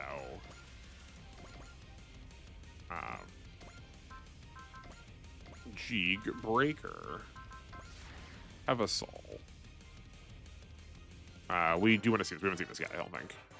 Compared to my rebellious younger self, the little captain is pretty mature for his age. Cute.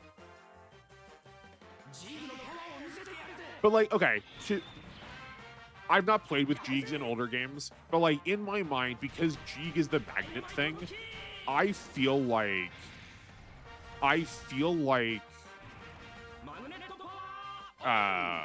he would also be like really prone to having different forms. Like, I feel like we've really lost that. I feel like we've been deluded of that again because of how that works.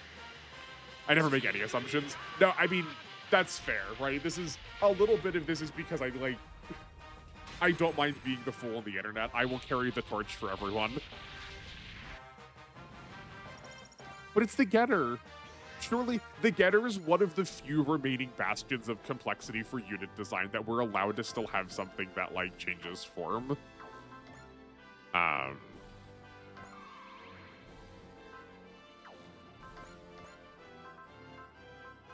We have not seen the Jig Bazooka, I think.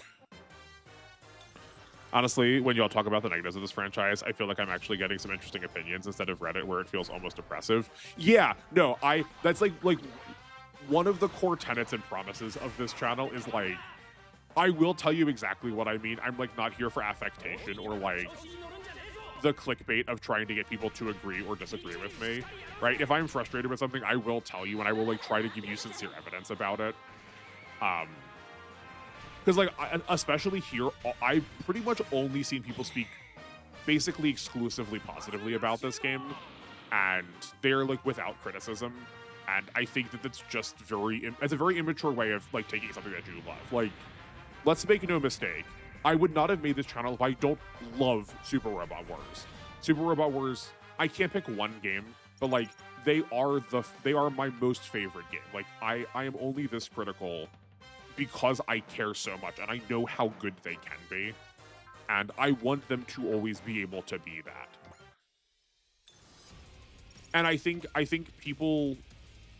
too many modern consumers of media look to look to things that they like, and they can either approach them without any criticism as a way to say that they like genuinely like them, or they can only be exclusively negative, in which case they mustn't care about them at all. And that's just such an immature way of caring about things. Yeah, so as long as you stick around here, Gundam, you have the guarantee for me, and I feel pretty confident that Control Room Guy was about to say this something very similar. That like, nah, we are here to say the quiet part loud if it's true. I'm just a jaded fan. I've been playing these games a while now and following it. I got hyped because this games are still new to people, especially with 30NY. Yeah, right. Like maybe if we want to be just as positive as we can be, I think the biggest thing that this game did, more so than any menu changes, more so than any like refinements or degradations of combat, is just straight up there are more people who are looking at these games now, and I can only be happy about that. That is, in my mind, exclusively a plus. Maybe those people are not bringing with them the same kind of care or love that I want, but like, if they love these games too, and it's not the way that I love them, like, that's okay by me. And I also like want this space to be a place where I can be like, if you thought that was good, oh golly, just wait how much better it gets, right? I do just want more people to like more things, and I do think this game, especially being on Steam and having so much internet presence, compared to the rest of the series, is basically just a plus. If they had a frame of reference, I think a lot of people would be a bit sad of what this lost. Yeah, exactly. Options for transformation, map designs, challenge without having to do a challenge run. Yeah. But I do think these games are also deep enough to try and, like, if someone just played this one, now in a world where playing old games is more accessible than ever, I do want to believe and have the hope that someone could go back and then maybe try one of the older ones and see what was lost. Like, I'm pretty positive, but I've only played mostly the newer games, so I know my perspective is a little skewed because, the oldest one I've played is OG's PS2. I mean, like, that's still, like, I think that's still close enough. I mean, like, regardless of what it is, your time does still count. Like, just because you've only played newer games, I don't think that your opinion is any less valuable here. Like, I just want to make sure that's, like, absolutely abundantly clear. But like, you've played one of the games that is like famous for being very mechanically complex. Like, I think that 100% counts. So like, you do have a taste of what could be. I mean, like, I've not played. I've played just a smattering of the first couple chapters of the PS2 OGs as like one of the very first games that I played. I have like no memory of it at all, other than just I used some jets for a while that were just like not robots. They didn't transform at all. It was just airplane. And I thought that was funny, and that was basically all I remember of it. I do say Y has a longer stretch where we thought it was going to be a challenge, and it was going to be challenging. It was the shop and Dinah's Island that snapped it in twain. Yeah. I mean, if we want to point to one part, not a part, that's confusing with this game. If there is one reason that this game became unspeakably easy, it is exclusively the shop. The shop is wildly imbalanced. and then the next, and then if not the shop, the next thing is without a doubt Unity, and those two sort of dovetail perfectly into each other. That the immediate power jump from the shop, and like the immediate jump in power of it, and right when you get access to Unity the first time. So they like, yeah, they segue just way too easily into each other.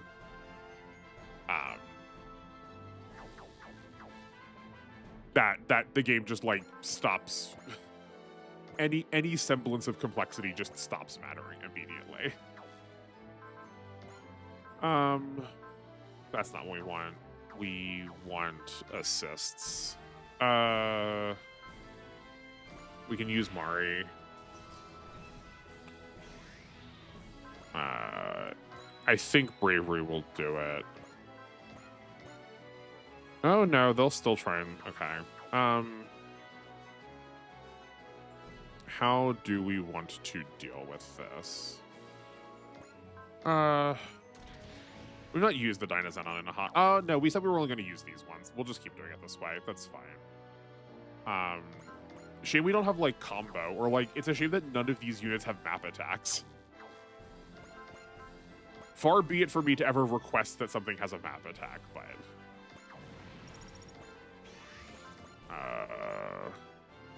here, yeah, just eat that one. That's fine. For most veterans, their first was OG on GBA. Yeah, wasn't OG on GBA also one of the first that was like actually accessible to Americans? Like, wasn't that one also or not Americans? Just like, sorry, that was very me centric. That was like OG's was one of the first ones that was translated in English, if not the first one in English. Like, I do know when I played Moondwellers, I was like, okay, some of these bosses will make me eat dirt if I'm not careful. Yeah, exactly, right? Like, I miss that. Or just like, Gundam, have you played any Fire Emblems? I think this game, like, these games are so combat focused that they miss that tactics games can have just like so many other qualities to them. There's like so many good objectives you can do, and then frequently SRW like dobs them in so gently and so sporadically that we never like get to do anything rather cool. Like, there might be one or two defend maps over the course of the whole game. Like, defense objectives are very good at like player expression and creativity and like good pressure, because there are lots of different ways to handle it, and you can give lots of different objectives. Oh, we got one more.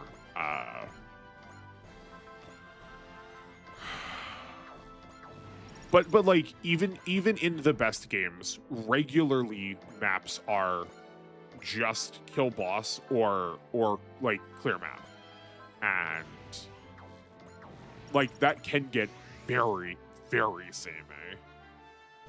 OGs were the first in English, then nothing until Endless Frontier, then nothing until Moondwellers. Oh man, I forgot just like how dire the English release cadence for this series is. That's pretty rough. That's pretty rough.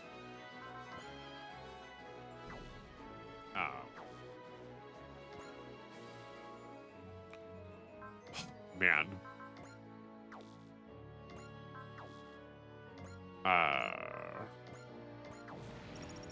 And like it's like it continues to be so impossibly strange to me, the like history of how these games work, because like these are like massive names behind these things, right? A lot of these franchises are not small, right? Like if you've touched anything in Mecha, Gundam or a Go Nagai property somehow has interacted. Like, Gundam, like, Garmazabi of Gundam 0079 is not the reason, but is, like, for sure, 100% absolutely one of the reasons we like the effeminate masculine character in the West. Like, he was a sensation when he got translated over into English. Like, people lost their minds. Like, how are we just not... how are we missing so hard on giving these games rep when they have like this insane history behind them? There's so many of them too. By my count, I know I count weird because I will count games that are the same name but just have slight differences because they got translated, like, or they got ported to different consoles. Like that to me is enough of a difference that I would like to call those different games. But like we have, like, I'm pretty sure by my count there are 78 games, which again is higher than probably you might count. How are these so unknown? Didn't it all capitalize on the mecha boom? Yeah, that's true. Also, yeah, like they did pretty well just dodge the time where this would have been a sensation. Could you imagine what Tumblr and their love for Code Geass would have done with this series? I would never need to do anything because it would have already been handled by everybody on Tumblr. Had this come out, had like these games been vaguely translated, hadn't they gotten any presence in like during the mecha boom. Like Code Geass was like not as much of a phenomenon as like oh, what's the one with the two brothers that are like sometimes homoerotic where everyone is doing like Supernatural. Where like this was not as this did, like did not have the staying, like Code Geass did not have the staying power as like Supernatural or Doctor Who, but it was like one tier below that. Man.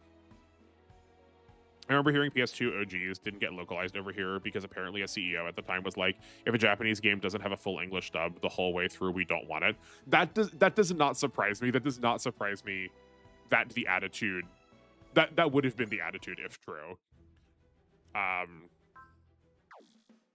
Cam, that sounds exactly like your field. You probably, I would not be surprised if right now you were like leafing through. What I have to imagine is just like books of information. I don't know how you'd keep it in your head otherwise, to find out if that's correct. What do we get out of this?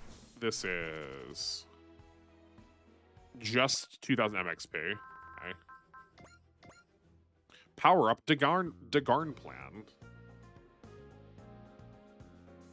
I definitely thought we were. I think the reason I kept saying Dagoon is because I feel like we were getting Dagoon, but that's just not true. The man named Ryoma Nagare. Okay, so I suspect all of these are telling us that we're getting an upgrade for all of them at some point. Okay, yeah, great. Some people are like that now when they try to play games. Was that directed at me? Was that moi that you were saying? That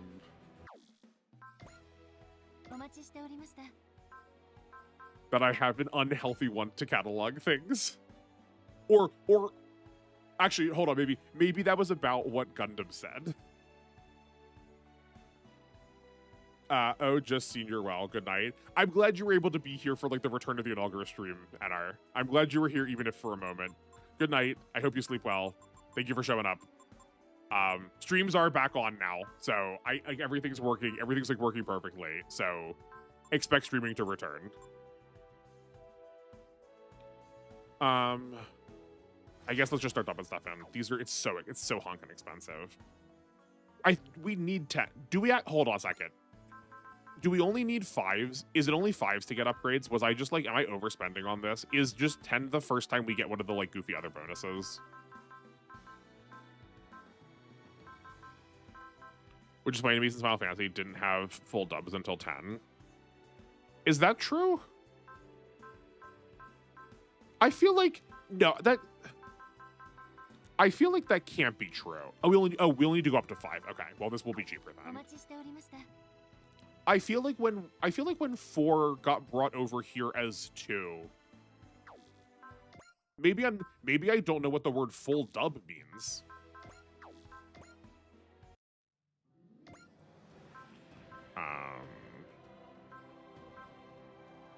Oh, these are also honking expensive because we have to do both of these, so we may as well do that now. Okay, for sure.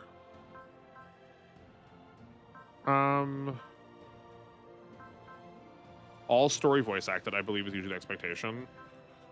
Okay, but even for even in a game that doesn't have any like voice acting, right? Because like up until 7 there was no voice acting. Like the game just like didn't have Japanese voice acting either.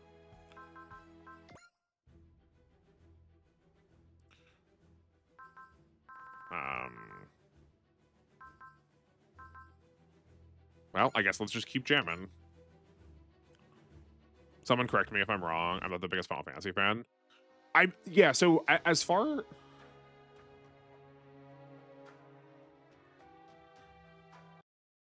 Yeah, so we got 1 as 1, 4 as 2, 6 as 3, and then we got 7.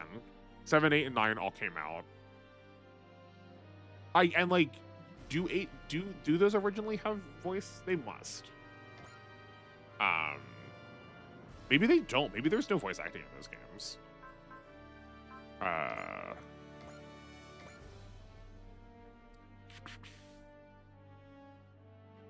I know the 3 and 4 remakes do, but those were for the DS, and that was like a little bit after 10.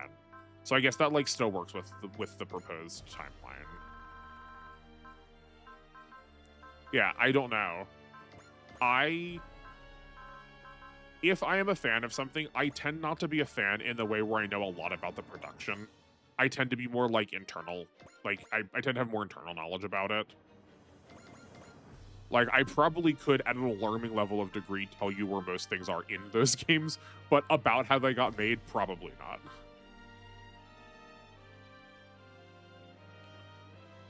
People do normally cave at full voice acting Final Fantasy. Oh, sorry, not cave at, caveat. Yeah. But like, I don't think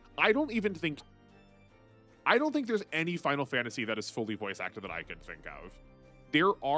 I'm fairly confident, there are just text boxes. Like, even in 13, there are still just text boxes.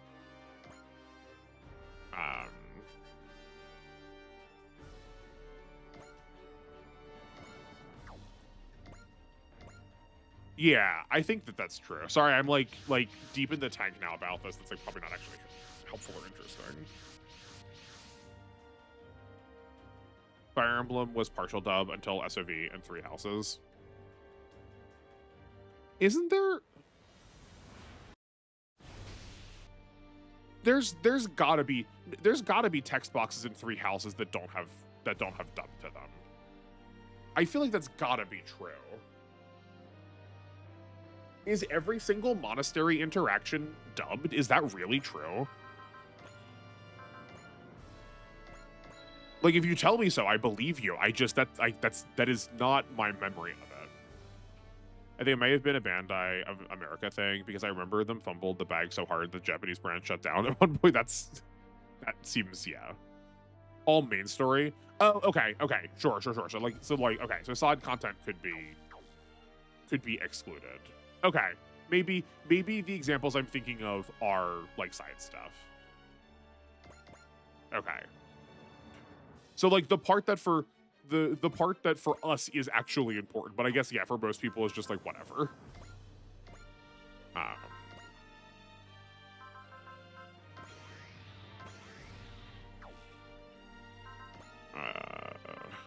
I guess have a smash. Oh, we forgot.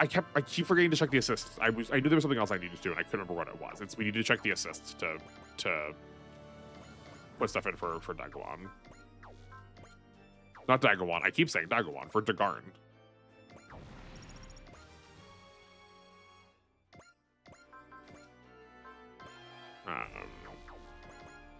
Hopefully I will remember to do that next time.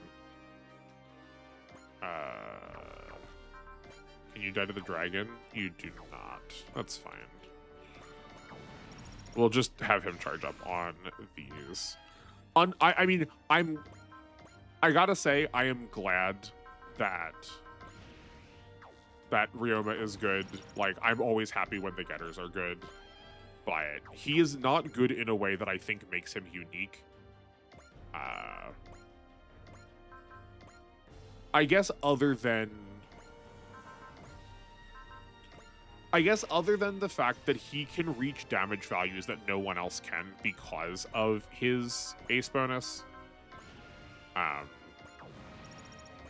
But it is also like so far into it is so far into his kit that I feel like I don't want to give him a ton of credit for it, because by that point we are probably also just killing most things without the need for a lot of other changes. Oh, here, while we're here, we'll talk Hayate quick. Gundam. Hayate, to my knowledge, has the cheapest press at 25. So one press costs one assist. And he needs a dynamometer to like not have his weapons cost too much, but you can do this with assault maneuver. Even was assault maneuver, was it variable combat? You can do this with his like starting kit. Like, you don't need his upgraded jet to do this. But as long as he could get 3 kills, he could recharge a unassist. I don't remember how he did. Maybe we were still going down on it, but I think he is one of the best early game characters because of how bonkers a 25 cost press is. Right, I went over there. Yeah, like it's really hard not to just like do this and make Ryoma finish everything. Like, there's so little reason to not.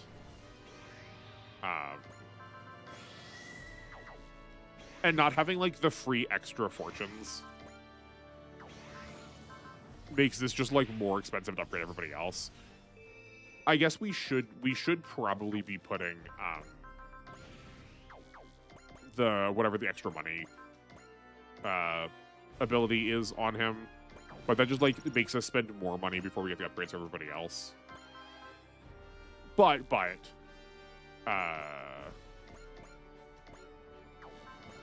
those are going to be cheaper. It's going to be cheaper to upgrade those in the future, because I was forgetting that I was trying to give them to +10. They don't need to be a +10. They only need to be a +5. No, maybe it won't be that big of a deal. I feel Getter being bad is rare. They love going to guy. Yeah, no, it's true. Yeah, I can't think of a game where the Getter doesn't look. At worst, he is good. At best, he is a hard carry. I did it. I evolved again. That's what I know of for the G pilot. Thanks to me discovering Neptunia when I was younger, I just used like 7 characters in the same room and only 2 to 3 characters being voiced, not everyone else. Man, I tried to like the Neptunia games so hard. I think it'll surprise no one who's watched this channel for a while that they are not my speed. As soon as Neptunia 2 involved you punching the clothes off of the girls, I was not here for it. Yeah, Hayate never got benched after his introduction. Yeah. Shock horror, thank you.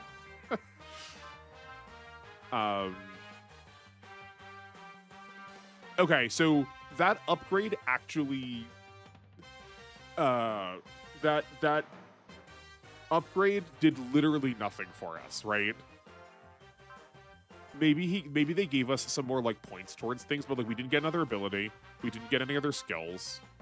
We still have all of the same attacks.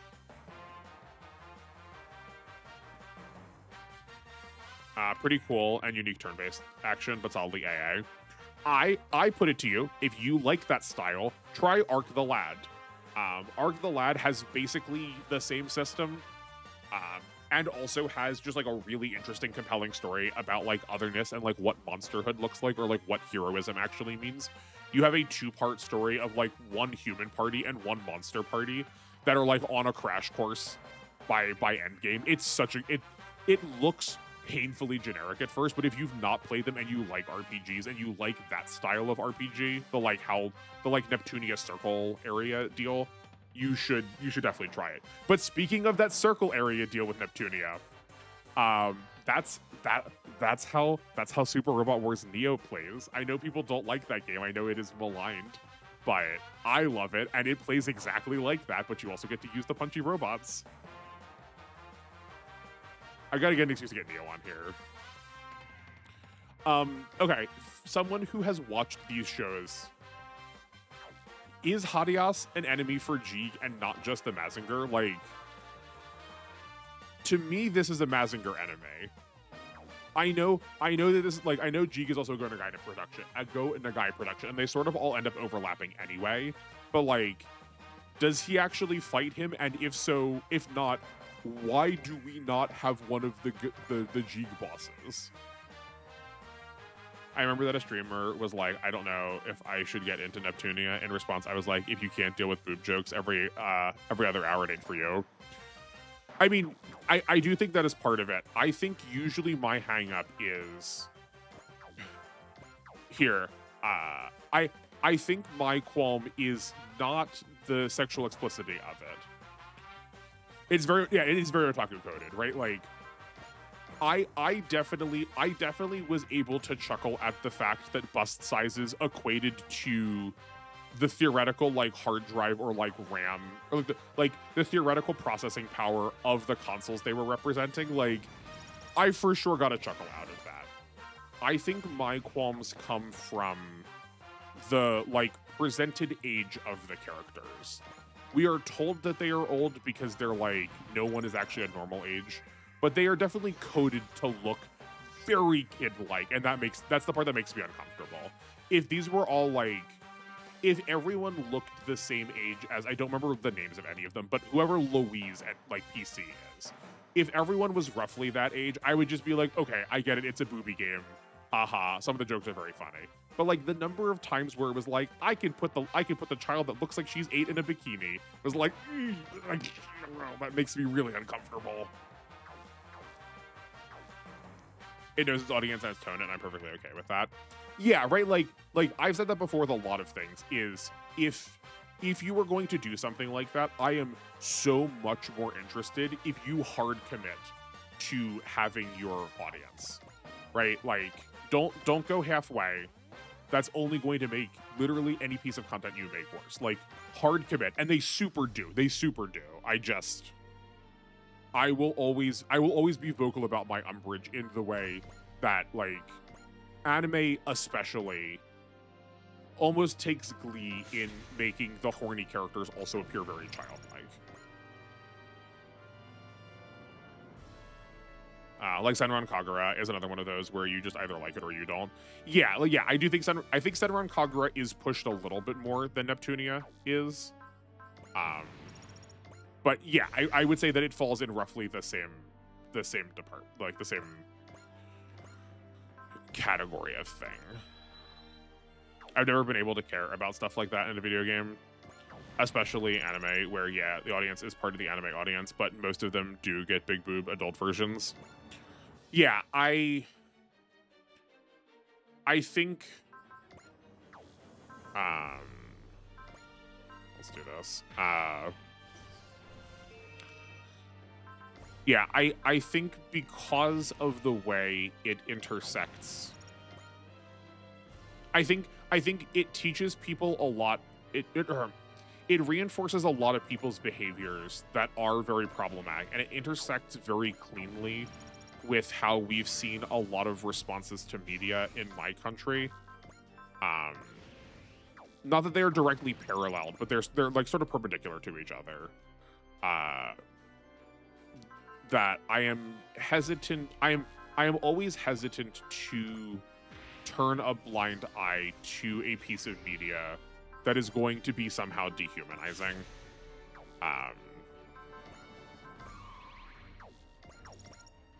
I don't think you are saying this. I think you are, on the whole, you bring thoughtfulness generally to your media consumption. But I think for a lot of people, they're priced out of being able to participate in a lot of media that we like. And I think that style of game just does so more. And if we were just like really complimentary about why being now like super accessible to a lot of different people it seems contradictory then to be very pro a thing that's going to make someone like not want to be participant, you know? I forgot that we did not level up. Does he not have resupply? Did we give him a resupply device before? Maybe that's what it was. Does anybody here have resupply?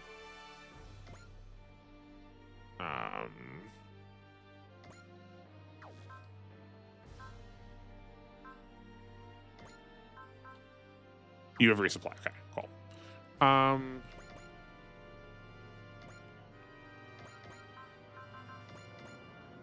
But I do think that's also, like, generally speaking, not the most common opinion. I think a lot of people are like, it's just a game, bro, or like, it's not that big a deal.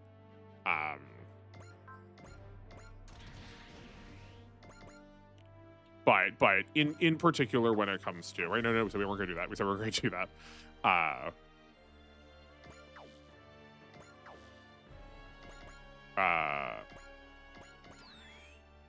When it comes to presentations in media that like we are accustomed to because it is sort of like part of the common setting, even if it is something that I am like, in the case that it is something that I am pro, I'm still always going to ask questions, because I think the more we just sort of let those things pass, the more we lose our like media literacy criticality, you know? Yeah. You'll take the compliment that I think that you're thoughtful. Yeah, no, I think that you are, right? Like, even the fact that you were able to go, like, that you were never able to care about stuff like that. Like, you do recognize where your own biases are, or like you do recognize where like you understand that yours is a very deliberate way of interacting with media, rather than just sort of taking it for granted that that is just like how media is consumed.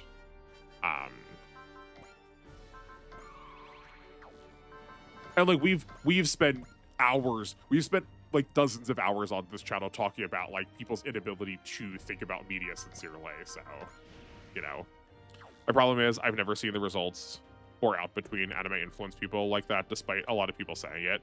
It seems like the violent video games thing we had.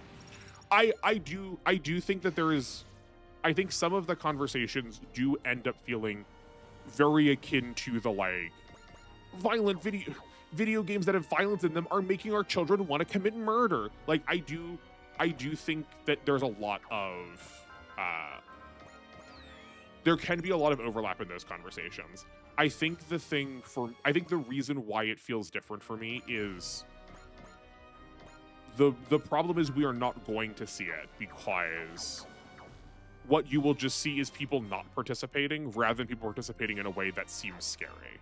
Like, I know, like, I can think of like a plurality, like more than a couple, right? Like dozens and dozens of people that I knew through my time between high school up to now, who, rather than engaging and being frustrated, would just be like, I'm not going to engage. So like inherently that's a way to like remove them from the conversation in a way that's not going to like make that part of it, like make that present in a way that someone might be more willing to accept violence and be like, oh, I'm really frustrated that there's violence in this, and like that's making it bad for the youths, but like would still participate anyway.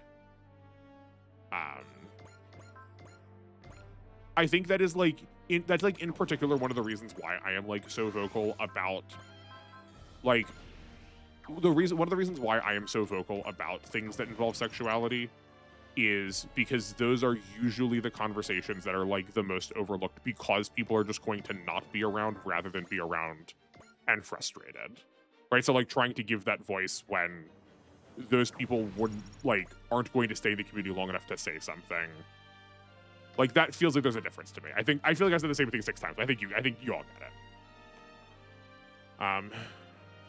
Yeah, I'm desensitized to it at this point, but I will point out that if Thing is being weird about it, like Made in Abyss, where it looks sus, Made in Abyss is a really, Made in Abyss is a really, really fascinating piece of media too. I think this will probably actually come as a surprise. I actually think, I've not seen the most recent parts of Made in Abyss, but I think a lot of Made in Abyss actually says something very meaningful about bodies and sexuality in a way that it is like very deliberately trying to say something about it. But I like, for sure, I don't think that series is without criticism. If you are unfamiliar with it, I would not entreat you to go look it up. I would say probably just take our word on this one. It's a weird time, and there's definitely parts of that media that are very deserving of like skeptic speculation. If you are going to choose to look it up, please make sure you do so in a space that does not involve people that have prying eyes that would ask you a lot of questions. Probably using an incognito browser is to your best choice. But I do think that there is a lot going on in Made in Abyss that is actually trying to say something about the way in which we conceive of bodies, in particular children's bodies. It is definitely an interesting part of. It's definitely an interesting problem with. Sorry, I got to talk about the guard music. An interesting problem with media that is trying to be critical of anything that is satire or like the black comedy version of, or like trying to ask questions about something, inherently needs to kind of participate in it a little bit.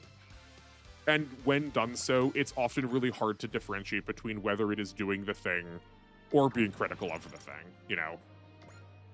I think at worst people found a link between games and anger issues, but I don't think the study of the details, so don't want to cite it. Yeah, no. It is like largely spurious, this like video games cause violence. It is one of the reasons why the phrase that I use is not that media teaches us things, but it helps us practice things that were already there. Like, someone who is behaving more violently because they participated in a video game was going to find any outlet of like media and was going to do that also. Like, if they played enough like really aggressive sports, that was probably going to draw that out of them too. If they watched TV shows that were like that violence was sensationalized, like that was probably going to draw that out of them too. That is just like the nature of consuming, rather than something like inherent to the thing that is being consumed. My friend showed me some things about Made in Abyss, and they were wild, and so insanely. Yeah, I think that show also in particular, out of context, looks a lot worse. Like, that show really relies on its context to make meaning out of what is happening. I take more live and let live, and that every media game isn't for everyone, so I'm okay with certain people being filtered or gatekept from certain things if their values don't align. I do want to return to this because I have like a controversial take that is like, I would say roughly in line with what you were saying. I would phrase it slightly differently. I think there's some like nuance and difference there, but I would say generally speaking, yeah. We'll talk about that in a second. But I want to do this and then also grab Gundam's comment. I also feel the same way about Mushoku Tensei, where I just can't take the MC seriously, where he's literally perving on his mother and as a baby, and when he's reincarnated while breastfeeding. Yeah, no, Mushoku Tensei was also something I dropped immediately. Like, that is a series that asks you to indulge in the fantasy of being able to be, like, sexually explicit with someone in a way that they aren't aware of or can't consent to. Like, I think whenever a piece of media is going to encourage its audience through exploring and then not being critical of consent, whenever it is asking you to think about a way that someone else doesn't have agency in how their body is relating to yours, I'm pretty much always going to be critical of that. Because that's like way too common of something that we take for granted as being acceptable. I don't think that is a part of media that should be absent. I think absolutely every single thing should be on the table for media. I just don't think we're maybe mature enough right now as a like international community to be able to handle asking those questions in a way that's actually like yielding something meaningful. Okay, what is our upgrade bonus? Plus 20 mobility, plus 300 armor, mock drill gains 300 attack and power, and ignores size. of all of the upgrade bonuses, that's not the worst. We've definitely gotten some of these that just gave us extra damage on a weapon. Like, this could have been worse. This in no way, in zero ways, makes up for his ace bonus, though. Yeah. I like flawed characters, so Mushoku Tensei is on my list. I also like flawed characters. I think I put it to you that you are willing to see that character as flawed because they are, but I don't think the show sees them as flawed. Zenless Zone Zero has been going through a similar lull. Their newest characters are an idol group who are in high school, so it's drawn a certain anime audience, and the community is having a civil war. Zenless Zone Zero is one of the games that I objectively hate. I think Zenless Zone Zero is also is in my pool of things that does the thing and is uncritical of it. Its willingness to present hyper sexualized bodies with characters whose ages are intentionally obscured. Ellen is the one that got me the most. She is presented in a way that makes it very easy for you to want to believe, like, for you to indulge in the belief that she is a freshman in high school. She, like, enters in the bottom of the school, and, like, her classroom is at the bottom of the school building. So, like, you are encouraged to think of her as, like, being very young. And, like, she looks uncomfortable when you're going through the menu and you're moving around, and she has to, like, lift her skirt up for you to do so. And, like, if not for the fact that her clothing was colored the way that it was, she would just look naked. Like, the amount that you can see through her clothing is absolutely absurd. I think that game leans really, really heavily on ambiguity in a way that makes me worried for what we are, like, just accepting as very common, like, as very, like, commonplace. Okay. Seiji, what do you do? Activates the bullseye and persist. I mean, I guess, like, we just need to put him, we just need to see what his passive is. Like, that it, without the context of the passive, this is sort of not helpful. I remember it tries to be serious when he has erectile dysfunction. This is real, and the time he had sex for the first time, like, I would read it, but I was just going to be upset and not do it. Right? Like, I think that is a sincere thing that, like, people need to figure out how to deal with. Like, that is a real conversation that needs to be, like, part of media literacy. But I think maybe it also isn't in the show that also, like, has child being horny about getting to breastfeed off of his mother. Oh. I'm all fired up now, so, like, let me try and dial this back partially by going, like, the halfway point of returning to the, like, not every piece of media being for everybody.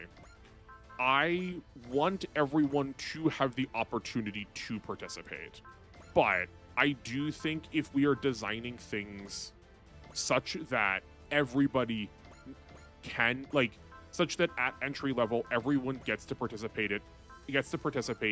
at its highest level of complexity, I think that's going to end up just making very, very reduced in quality pieces of media. I think that's how we get things like the Final Fantasy VII remakes. I think a lot of times some of our best, most interesting media is made when we are willing to push what is like, what is easy to interact with. And, like, yeah, unfortunately, that does mean that a lot of people are not going to get to participate, right? Like, I mean, you've been here long enough, you know that I like doing math. For a lot of people, that is a death sentence. They will never play a game that requires them to do a lot of thinking like that. And I think that that's fine. Like, I don't think, I think that there should be games that allow them to not have to do a lot of math. But I think if we use that as the baseline for what we are going to make for games, we would just never make anything that I wanted to participate in, because some people never want that crunch, and I only do. And there isn't a way for both of us to be right without the other person, like, the other being right in quotes, without the other person being wrong in quotes. That, like, if the thing I want is exactly the opposite of what someone else wants, like both of them should just get to exist. And I think a lot of the problem comes from the density of each one. That for like a lot of moments in time, it seems like one of those is like way more prevalent than the other. In which case I understand why people would like want to be grumpy about it. But that said, I think they're also just like, I think we are regularly wildly misrepresentative of actually how prevalent some of the trends we say are. Like, I am on the pro side of Dark Souls when it comes to a lot of the Dark Souls discourse, and so much of that conversation is about like the proliferance of those style of games, when in actuality there are very, very, very few of them. It's just that they have like the large scale media attention, you know?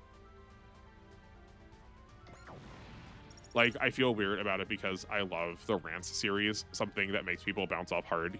Yeah, its story speaks to me. Like, I feel like you would never play that series. I probably would not. But, oh, that's not the right one. She's in a different position now. That's fine. We'll still use Mia. This is what I get for like, just like auto queuing. Yeah, right? We're like, and like, I will be the first person to say that, like, I don't, not only do I not think all, like, that most media is for me, I also just, like, actively don't want most media to be for me. Like, I think that's boring and lame. I don't think that I am or should be, in general, the target audience for things. But as long as I get like a couple little drip feeds of something that I can like really just crunch down on, then I will be happy as a duck. This also came up with Arknight Enfield, where there are a lot of people got filtered by the factory building and the factory building mode in the game. Yeah, that like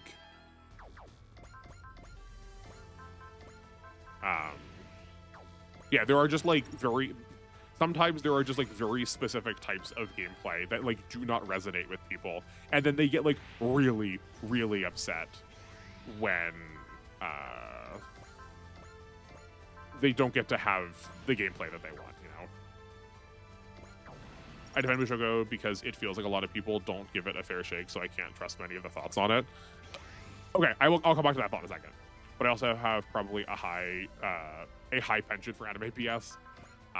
That's fair. That of all of the people who do consume anime, I do think I would describe you as one of the people who has a very high tolerance. I would agree with that description. But again, like, the fact that you can like say that is, I think, a good sign as far as like interpreting media goes, you know. What do you think, what would you describe as a fair shake for Mushoku Tensei? Like, what is a fair,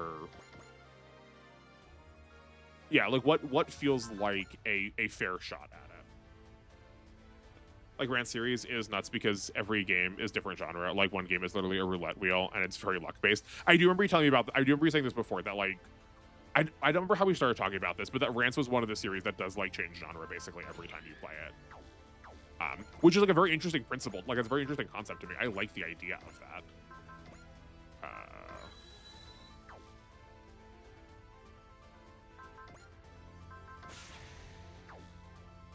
We don't have enough yet still. How about now? How about now? Yes, okay, great. Sure, that'll be fine. What are actual objectives? All enemies defeated. Okay. So the fact that we got like this defense point, like, here, we're gonna pause this for a second. This is what I mean about these map designs being just rancid. So we've had these set up in these like small groups to act like we're going to have a defense objective, and we just don't. This is still just like destroy all enemies. We're like clearly set up for a defense objective. We are surrounded on all sides. We have 3 different outpoint groups. Like, this should have been a defense map, and instead it's just still punch everything. A fair shot to me is the first season, maybe, but again, my criteria is weird. Like, normally I can tell how people describe something if they have a surface or passing understanding of something.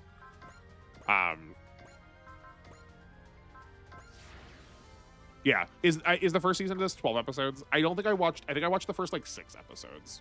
Would you? I'm curious. Like I'm in no way upset. I am genuinely curious. Would you describe what I had said as sounding like I had a passing or surface understanding of it? Because like you are also one of the few people who actively wants to engage with conversation about things too. See, I told you we were gonna get one boss. We were gonna get one of boss.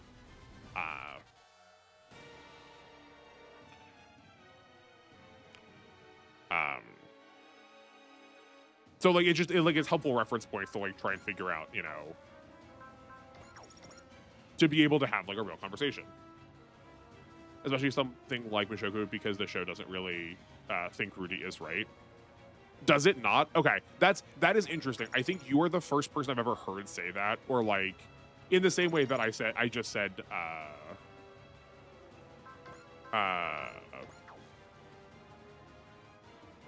Made in Abyss has, like, Made in Abyss taken out of context looks very different than what is actually happening.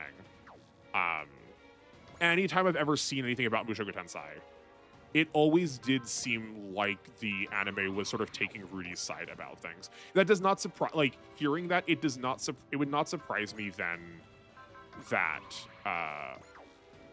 the majority of the clips are the ones that are designed to be filtered around people being really horny or like people getting excited.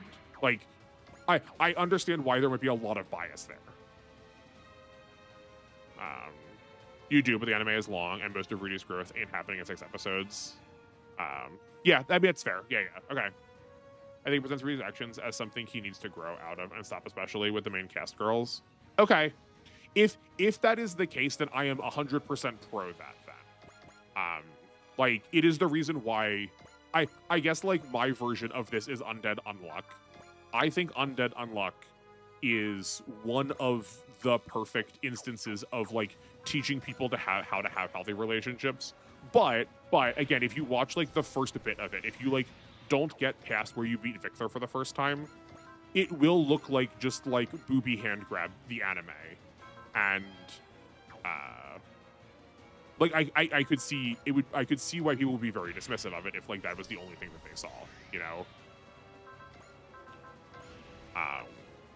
And like, yeah, like it needs a fair amount of time to actually like do quote unquote like do its thing. That's interesting. Okay.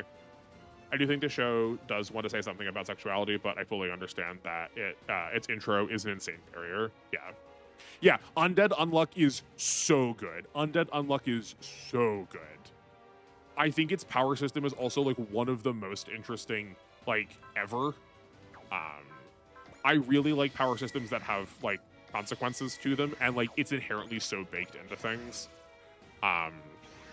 I think they also used the like very conventional shonen time skip perfectly.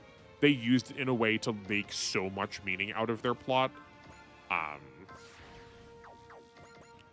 I think Fuko is just a brilliant character, and they use a lot of the ways people expect female shonen protagonists to behave in a way to very much undermine that expectation and say something about her and about like the world and about like how people treat others with those expectations. Yeah. I'd be better to read it or watch it to get the characters' inner thoughts more often. That's a good question too. Yeah, like maybe part of the problem is that like it is just going to be presented better as its like original light novel form.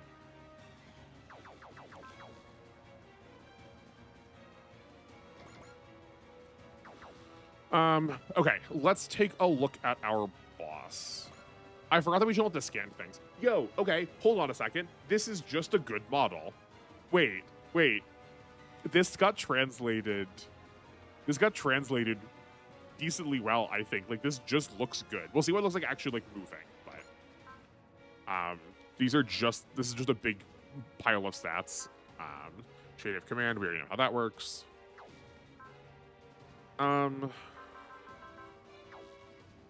Okay. Red sword and red rifle. We have a close range one and a long range one. Okay, that's fine. Rudy is very Subaru from ReZero Code to me. He is supposed to be very understandably and relatably flawed, at least for its audience, which is weebs and otakus. I also did not like ReZero, but I think I didn't dislike it because of the characters, though. I also think I was just, like, bored out of my mind with it, because I really did not get very far. But I'm also really hard-pressed to put a lot of value in, like, the time travel repeat plots. They seem very tried to me. But that also could just be coming from having, like, consumed a lot of media. Absolutely all these shows are better in light novel form because you understand them much deeper, even shows like Konosuba. But also your time is not unlimited, so if nothing appeals to you, I wouldn't stress at reading it. Yeah, right? Like, it's... it is definitely something that is, like persisted in being in my periphery because people talk about it so much, but, like... I mean, like... I can't speak for everybody, but, like, y'all know for me in particular, like, time is just not something I am lousy with. Rudy's thoughts were perverse and insane. I don't know if it's uncommon, especially, again, with their target demo. I remember I said this about ReZero episode 13, exactly where you understand what type of show it is. Yeah. Oh, yeah, I do remember us talking about that, too. Yeah, like, I don't think I got up to 13. So, like, yeah, like, I do accept that also there was some amount of me just, like, not giving it its time, too.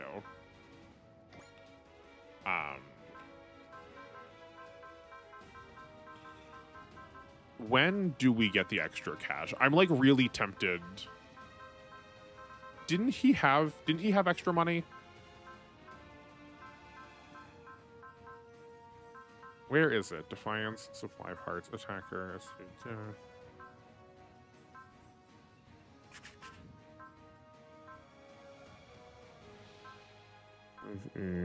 maybe he didn't. Okay. For sure y'all do, though, right?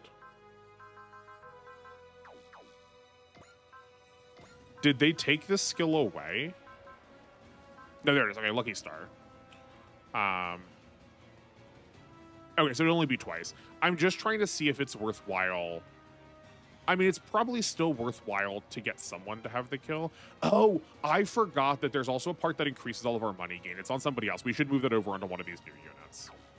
I'm just thinking that, like, rather than trying to pretend like making this stage longer is going to make it more fun, like, maybe let's just go to town with Hayate, just get ourselves out of here, go kill the boss, and, like, move on with our lives.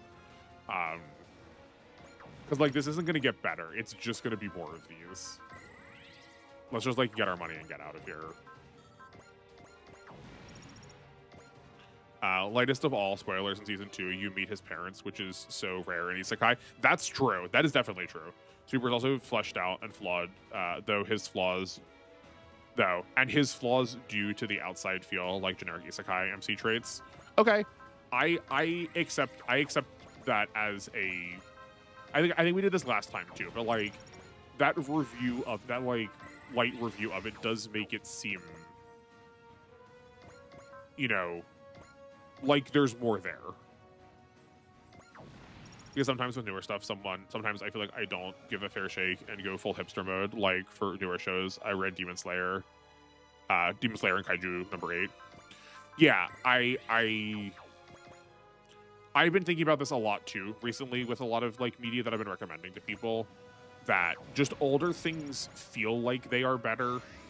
I think because there is like familiarity and longevity to them in a way that recent things do not have, and therefore we're like willing to give it more of a chance because we are like, we sort of know what we are working up to. To be fair, those shows to me feel like I'm booming, but seems so generic in bed. I was really excited for Kaiju number 8, but I think a lot of that came from a lot of the marketing. And I think the reason Demon Slayer is so well received is because the animation is, by all rights, beautiful. It's just gorgeously animated. And I think that carries so much more of the show that people are willing to concede. Like Demon Slayer Volume 1 grabbed me more than the first episode of the anime when I watched only one episode. That's also really interesting because that's exactly the opposite of what I just said. Manga's always a bonus, especially because you can binge through them much more quickly. I would say manga is a bonus because you can also take them so much slower. And like getting to luxuriate in the like getting to luxuriate in the pacing, which I guess also counts as going fast too.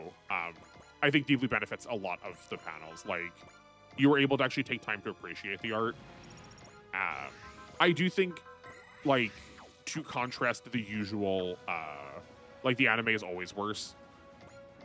The fact that anime can like force pacing that you could otherwise like wait on to like give yourself the like I guess like to quote unquote give yourself the time to interpret. That if there is a driving pace that like needs to maintain its momentum to like hold the actual meaning of the scene, like anime is going to be very good at doing that much better than manga ever will. Jones, you can easily read and then watch an interesting fights. That's also true. Yeah, like you are also just allowed to participate in like a way that is not conventional, right? Like yeah, like you can for sure read or watch the whole thing and then just go back and consume the portions of it that you like. Like you don't have to do all of it. And I just like it feels weird to say, but I think we do forget that frequently. That we're like, well, you know, if I'm gonna read it, I may as well read the whole thing. Like you don't have to.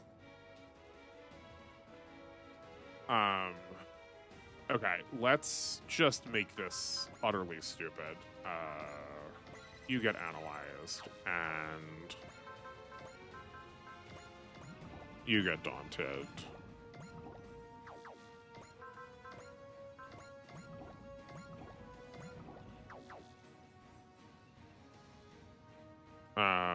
He's down to 90. I guess he must have started at max. Oh, we don't have Suleta L. That's unfortunate. Spirits and... Who else has Daunt? Oh, you do?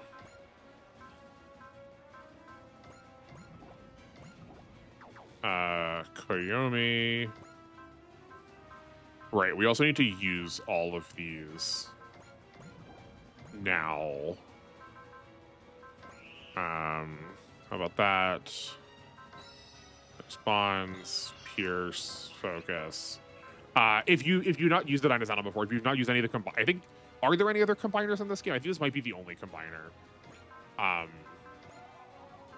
You should try to use all of their SP before they combine, because they're going to get it back when they go into their other form. So, like, you may as well.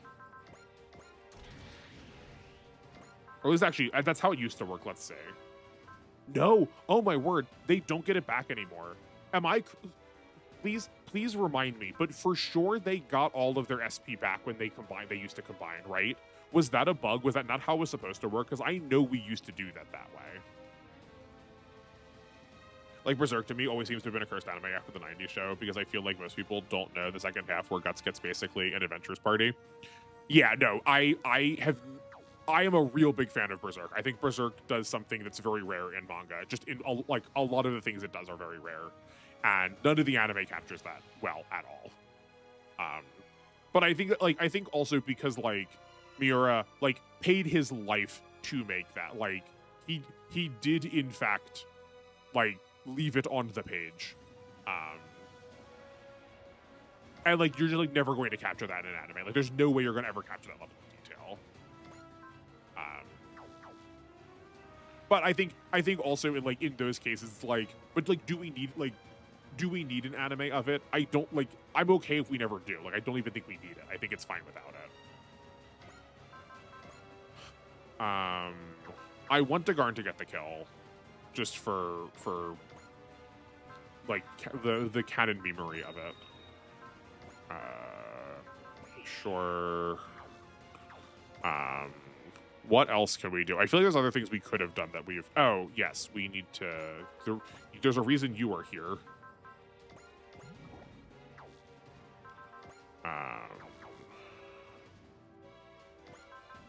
Okay, you take a soul. And then, yeah, overburst. Oh, this is just gonna kill him. Okay. This is what happens when someone's like fully invested. I guess we could just do no supports to make sure it's fine. Yeah. Okay.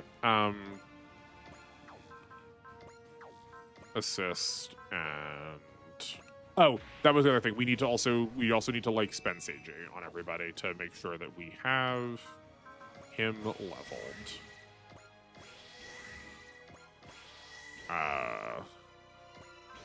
I will explain why we're going to do this in a weird way in a second. Okay, so we're going to spend Seiji here. I actually don't remember what the level requirements are for the first one, so we're going to do it a couple of times. But there are two caveats to leveling up your assists. One is you only get to level every I forgot we had that. You can every assist can only get 99 EXP of assist gauge. Like, you normally get 5 for finishing a mission. You normally get 10 for a use if you are 4 or below. I think it's 15 if you're 5 or above. You can only get 99 of those points per mission. Also, if you were to level up, like if you were to go over a level, you also wouldn't get any more beyond that. So like, I think this is enough already to level up Seiji, so we're not going to do it enough times to get to 99 because that just won't matter, and we can do it like we can wrap again, or we can loop enough times again next mission to like give him his next level too. But you can get any. Okay, we'll give you a soul in a second then. You can give any assist. It takes 4 missions to level up any assist, I think. 1 to 2 and 2 to 3 you can do in 1 mission, and then 3 to 4 take 2.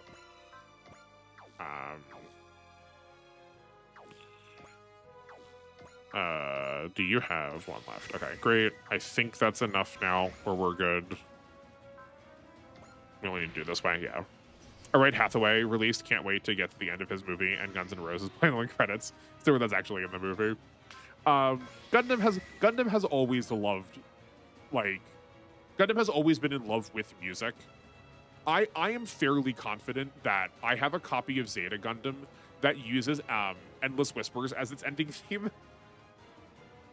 Like, it's always been in love with non-conventional music. Like, take Thunderbolt, for instance. All of the jazz in that is also, like, seems potentially out of place.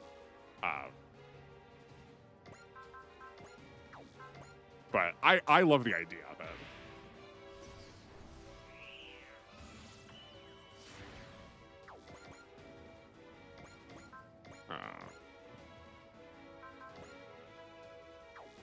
That's not actually that much more damage. I guess because they don't have any, like, good damage scaling yet. Okay, well...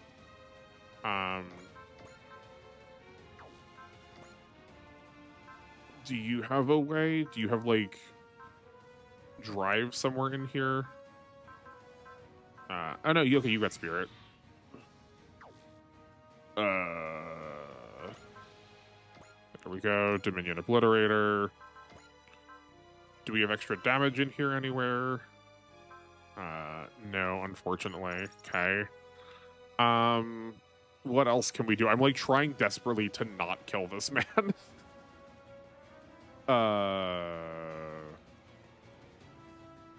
I guess we can, like, find a way.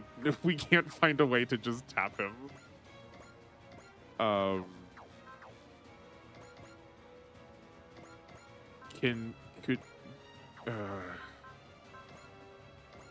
No. Okay. Jet Jaguar PP. This is also new. I don't think I've ever checked this. That's interesting. Ha ha ha. Okay.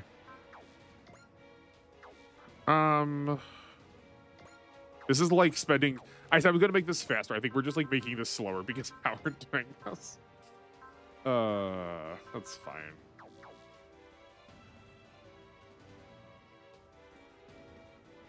Who else can participate. Sure, here's a flash. Here's some damage. I think we gave them too much, yeah. Oh, you know what? Can we Mercy? Here, does Mercy actually work here? And will it show it on the screen? Oh, perfect. Yeah, there we go. Okay.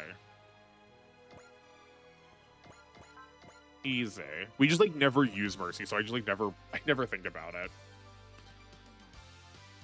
I was so confused when the official Gundam YouTube showed that the opening of the movie was going to be Snooze by SZA, who's a newer American artist. I thought I was being trolled when I saw the notification. That's fair. That one feels a little weird to me. That feels trying really hard to market to like modern fans to get people to pay attention to it, as if Gundam needs that help.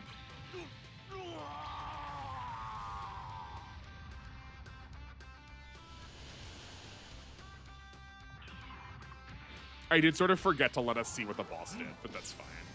I imagine he's going to be back.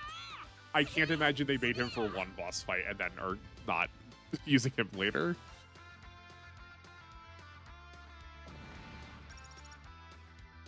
That was like that was like barely anything either way. It's because we don't have the money buff on him. Well, we can put it on the Dagon.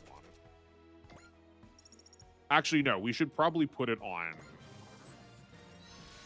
We should probably put it on Ryoma. Okay, main pilots of deployed ally units get +2 CQB and +2 range. I see how that would stack with the Dagon's ability already. Sorry, the Dagaran's ability already. But we will like keep him around long enough to finish off the assist. But that does not feel worth it comparatively. Well, we can't wait for people who didn't know the ending and a couple years be shocked by it. Yeah. That will definitely be at least a fun Jeep. Okay. I also remember we don't have to do weapons. But let's see what we got. +40 energy, +1 movement. All weapons gain +1 range, gain 10 morale on sortie. This one might be good. This is like probably one of the better like custom bonuses here, I think. Specifically the +1 movement in conjunction with +1 range in conjunction with 10 morale. The +40 energy is pretty negligible to me, but all of those are like roughly speaking about a part to half a part in this game because of how pushed the parts get. So like I am like rating this bonus at about like worth like 2.5 parts worth of space, which is good on a unit that only gets 2 parts. I'm surprisingly pleased with that. If only it was complemented by like having an ability or having an ace bonus that wasn't the worst.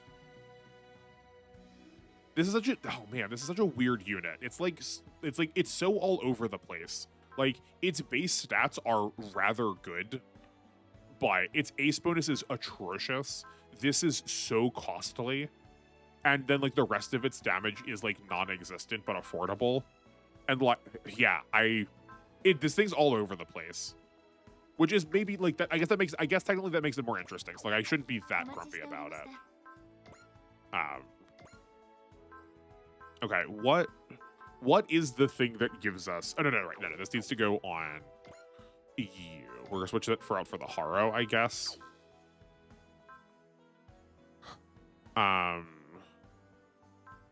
Because we don't actually need the Getter Emperor's Will now.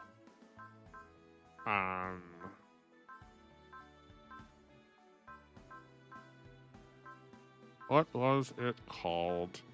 I remember it giving us like plus 30% extra like funds, I think. And I'm pretty sure we already have Ryoma at the like super ace. So he's gonna get extra money off top of that too. Here it is, yeah. Oh, it's double. It's at 150 morale, gain double credits and experience from combat, stacks with fortune. Okay. Oh, we have this on the Braiger right now.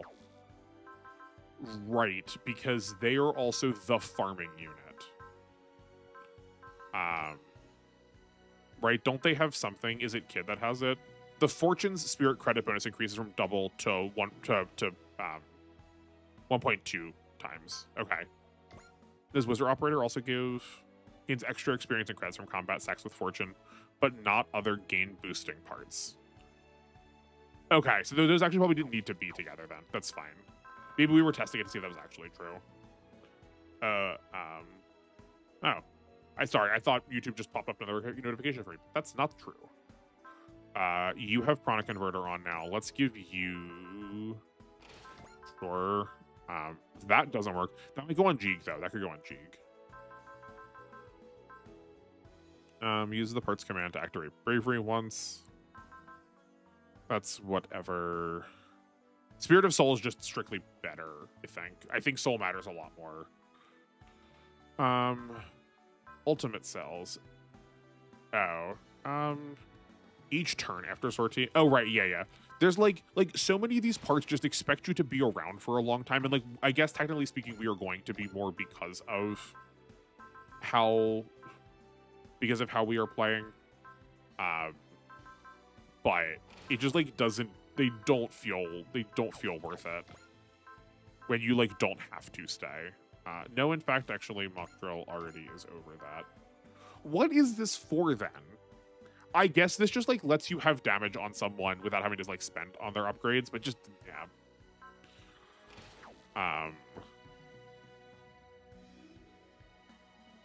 Oh yeah, did you ever hear about the Mega Tactics game Relayer? The game looks very generic, but the plot seems a little interesting for its demo. I think, is that one of the ones that y'all had told me about at some point? I feel like y'all had asked me about it. Hold on, let me look at it quick.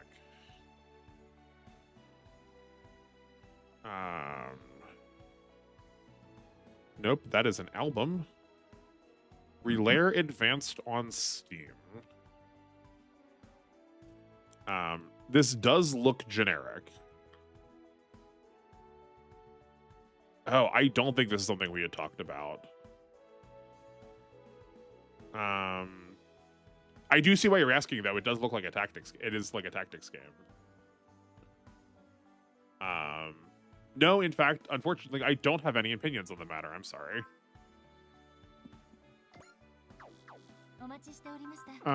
What else we got? No new assists here. I guess that's just it. Okay. Is there a lot of customization? Okay, that's good then. Or that's maybe good. I was just playing Legend of the Keeper. That had a lot of customization, but ultimately, a lot of things that you would customize to just like didn't mean anything. Are we still not on the getter stage yet? Okay, cool. I guess seeing as this is the getter stage, we might just try and clear everything with the getter. Now that we also have the Prana Converter on it. Oh, man. This is, sorry, like, I said, oh man, like, this DLC does not seem better than the first one. This feels just the same as the last. Right, like, we're fighting these same two enemies again. Look at how open this map is. I imagine we're gonna have other things show up, but, like, probably just barely.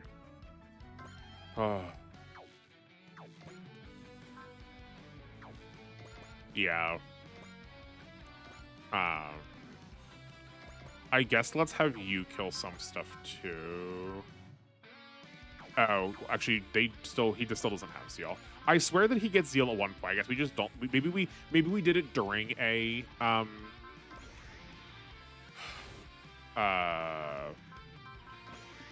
Nuts and Bolts episode. We just never kept it. Maybe that's what it was. Yeah, I guess so. Okay, that's fine.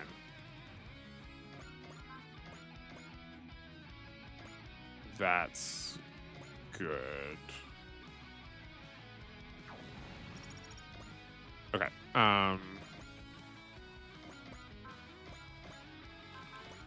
You need a lot of help.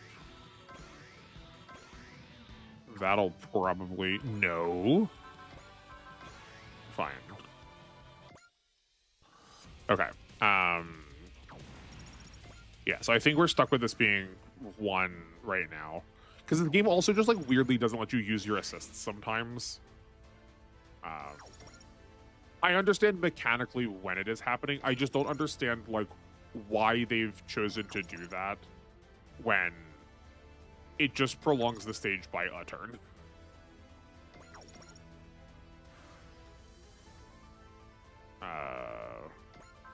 Spirit. Oh, okay, you don't have enough. That's fine. Die. And you've got to have a full heal somewhere in here, right?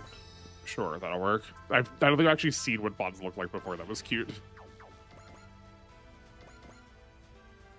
Oh, we never had energy, though. That's okay. Well, that's a bummer. Like, Relayer caught my attention, but some of the mech designs leave something to be desired. Yeah, they... When I was looking at the screenshots of it, I, like, genuinely could not tell that they were even mech designs. Some of them just look like people.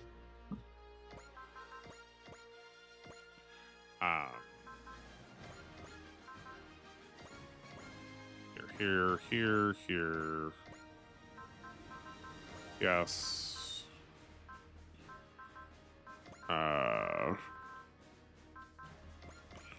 Sure.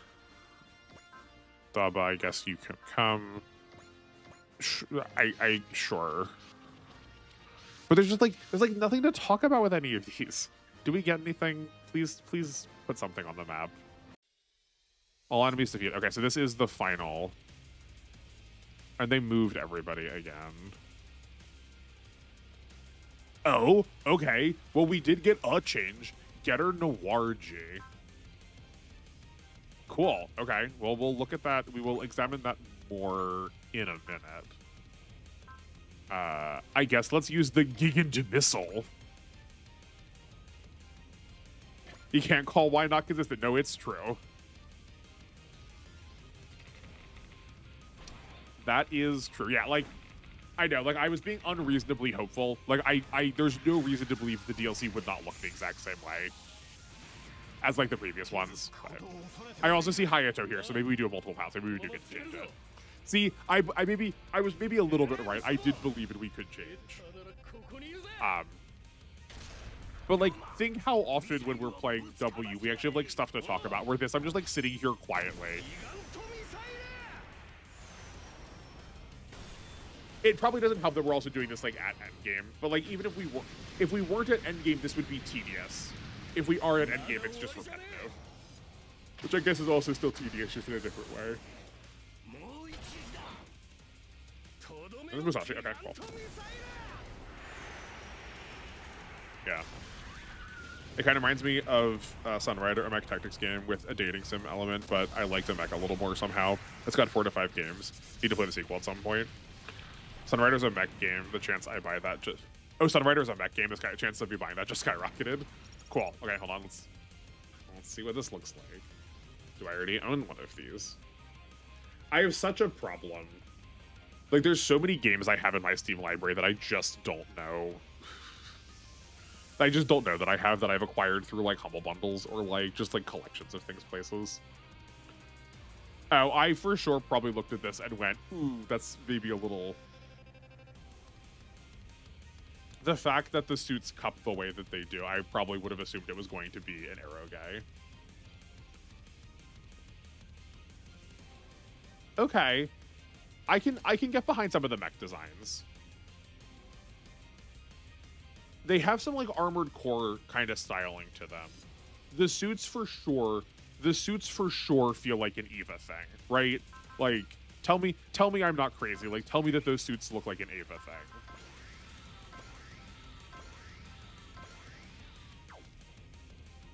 Sunrider Academy is like the pure dating sim one. You don't have to play. Okay. I just, like, have such a hard time justifying playing any tactics game now because, like, this does not feel even vaguely done to me.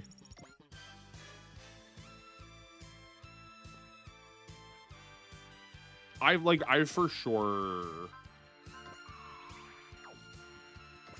taken a lot of tactics games that seemed like decent off my list, because like when am I ever?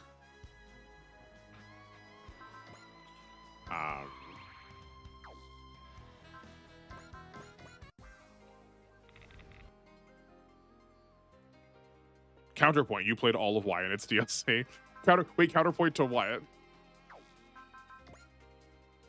Because like, that's true, I did do that. Would you watch if I played Sunrider? I don't know if I want to, but which is like something I said, like I just like, don't have time for it. Games I feel like finished are worth it. Oh, yeah. I mean, for sure about not feeling worth it. What I mean by finished is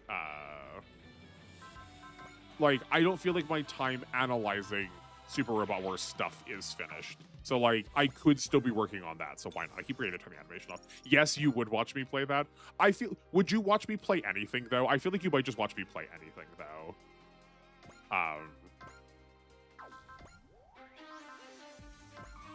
I also have a sneaking suspicion that you were like, you kind of want me to try some of the more goonery things too. I don't know if you want to like hear me be grumpy about them, or you're like hoping that I'll change my mind. Okay, I'm an exception. I would watch you play nearly anything, especially tactics. Yeah. Okay, well so here's the question then. What would you not watch me play? Like what would you have no interest in watching me play then? Given the premise you've set up.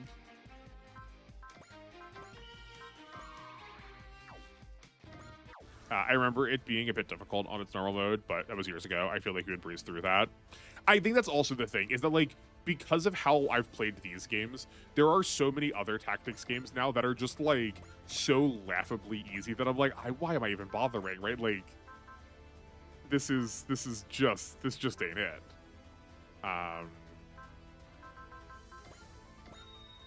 Okay. I also do it because I think some Goonie game things could surprise you with story or its game content. I do think that is like, I do suspect that is true. Despite all of my complaining, I will be the first person to say that if you want a game that has high quality, look for the one that probably has nips in it first. Because if someone cared enough to be horny about it, they probably cared enough to make the rest of that game quality. I do also think that as much as I complain about like sexuality and things, that's only because I generally speaking am willing to give them a fair shot in order to like see whether it's actually meaningful or not, you know? So like I do think that there is for sure like high quality story or like mechanical content behind them. I actually can't think of a game right now I wouldn't watch you play. Maybe an actual spreadsheet sim. Well, I appreciate that greatly. Thank you. That is very humbling and a lot of confidence in me. I will keep that in mind though if like we do decide to pivot into some other things. Like I could for sure see us pausing Monday's Overworld when we get to the points where we need to start grinding some more, and that like I need to go grind, and maybe that's gonna like be burnt out for Mondays, and we like switch to something else and be like alternating back and forth, you know? Sunrider 1 left me on a cliffhanger enough to get its sequel, but it's definitely more dating sim. I also, okay, here's an important question, because of the way that I am. I also like dating sims where I don't have to be like romance need to be like horn doggy about it. Like I like going on cute dates can be fun, but like, is there a sincere friendship option at the end of it? You know? Gundam, stop telling me. I'm already convinced. Yeah. This is very you-coded, Cam. I also trust Gundam because our likes are. I do think especially if this channel has done anything, and I think it has done many things, it has also brought together people who have very shared interests and mindset about things that you would have never otherwise interacted with. And I think that's like still incredible. That's a thing that we've done here. Okay, Hayato, what do you got? Mercy, Flash, Excel, Analyze, Intuition, and Pierce. Those are all pretty cheap though. That's not okay. None of these stand out as something I particularly want, other than maybe Excel. Nope, that's wrong. All right, Masashi, what you got? Vigor, Trust, Gain, Wall, Drive, and Bonds. Well, those are pretty duds of extra spirits. That's pretty unfortunate. And we also can't transform. Maybe we will get that later, but like the fact that we are here and they don't have stats, to me, does not bode well for them transforming. That's really disappointing. Like, tell me, are we ever casting any of these spirits? Like, maybe once. Maybe Drive on Musashi is it. Oh, man. We also just have fewer attacks now. Like, obviously, Double Tomahawk Darkness is better. But, like, we just also have fewer options, too.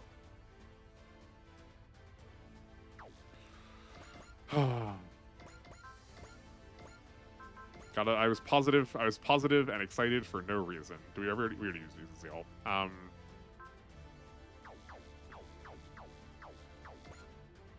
Yeah, we don't even have another ability.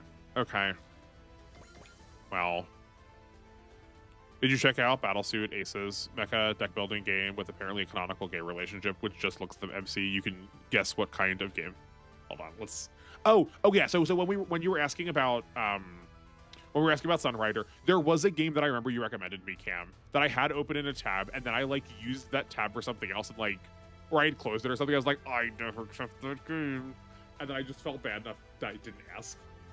But I think Battlesuit Aces is that one.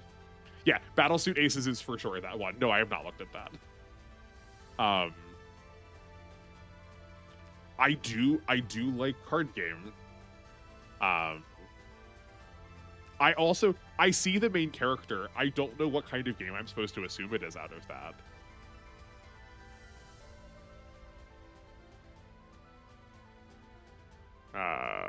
It might not be that good, though, taking some of the things I say with Salt. I played them in 2017, so it might be more generic than I remember, but I also know the devs were dedicated enough to get a real anime opening. Oh, that's sick.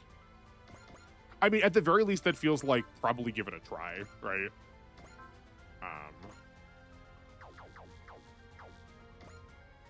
Well, I guess we're just gonna end up using a Valor for this. Cool. Let's see what Double Tomahawk Darkness looks like. To be fair, you do shower me with games and show Rex. That's true. As if I don't like, I do have a like living list of literally every mech anime that has ever existed, in a Google Sheets that I'm like trying to work on really hard. The MC is very Tumblr daddy coded. No, you right. That's true. Was his chest hair out? Did I miss that? Oh, I see it. Yeah. No, sorry. The one picture that I looked at had the logo covering over it, so I did not notice how plunging that was. Like high school era me was just like, give me robots and dating sims. I feel like that set, like, most of high school era V's game choices are like still roughly now V's game choices. There's not that much difference. And yeah, like, I don't know, like, I don't think there's any reason to believe that wouldn't be any different now. That is shockingly rare. Yeah. Yeah, no, he does feel like he was made by a certain audience for a certain audience that doesn't usually get to do that with games. How much money are we actually getting off of this? This is like barely any money, too.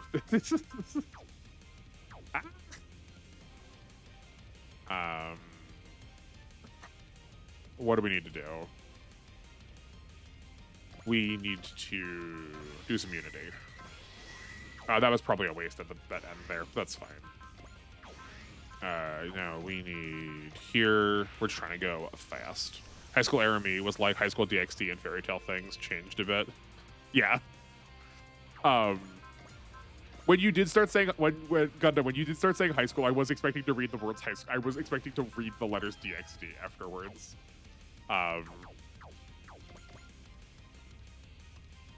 Man, DxD is honking rough too. Oh, man. In another twist of fate, High School DxD. One of these times, I guess I was gonna say one of these times I'm gonna be surprising, but I think maybe that one I think the surprising one is Undead Unlock. I think that's just the one that's going to be like, oh, really? Okay, are you? Does he know? Are you sure?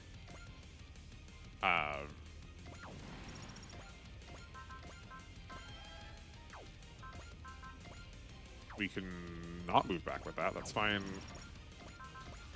We just like need to start. We need to start jamming. We need to start going faster. Double tomahawk. We need some extra damage. Spirits and oh yeah. Here's the other reason why we have Rudy that we've just like forgot. That we just keep forgetting to use is that you have a rouse, which also gives Olibe back enough. Oh, hold. Oh, why is his SP so low? We used to have a plan to give her extra morale to then have enough for 2 more unities on top of what we already were doing. Assist, and here. As I got older, I just refined what I liked and learned what I didn't. Fairy Tail taught me the areas of fake out deaths. You will still defend DXD with your soul though. Is that also? Does that also have more than just like constantly exposed breasts? That's like the only thing I know of that show. I still love DXD. Has good lore. Then fanfic type people go nuts with it. Yeah. I mean, yeah. I give shows games a lot of props for being very earnest and very true to their tone. Yeah, I mean, yeah, like that is. I think that's also just like generally a through line for this channel is, as much as I might say I dislike something, I will at least give it credit for like sticking to its guns. Do we need to Valor these? We do not need to Valor these. That's good.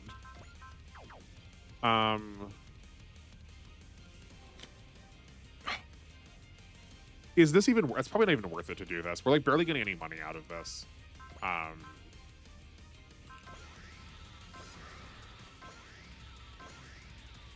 Okay, you need.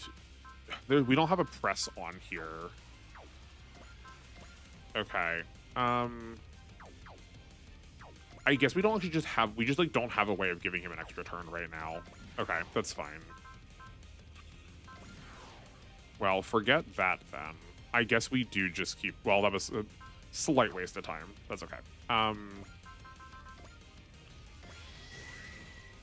Yes, you're going to move over here to give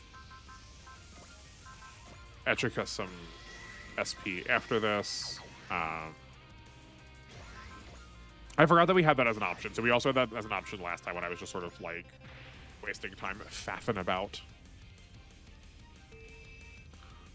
DXD has real heart for sure and a really interesting world, but again, the barrier is it's out frame 1, zoom in on Rias. Yeah, exactly. Which is definitely not a barrier. Sure.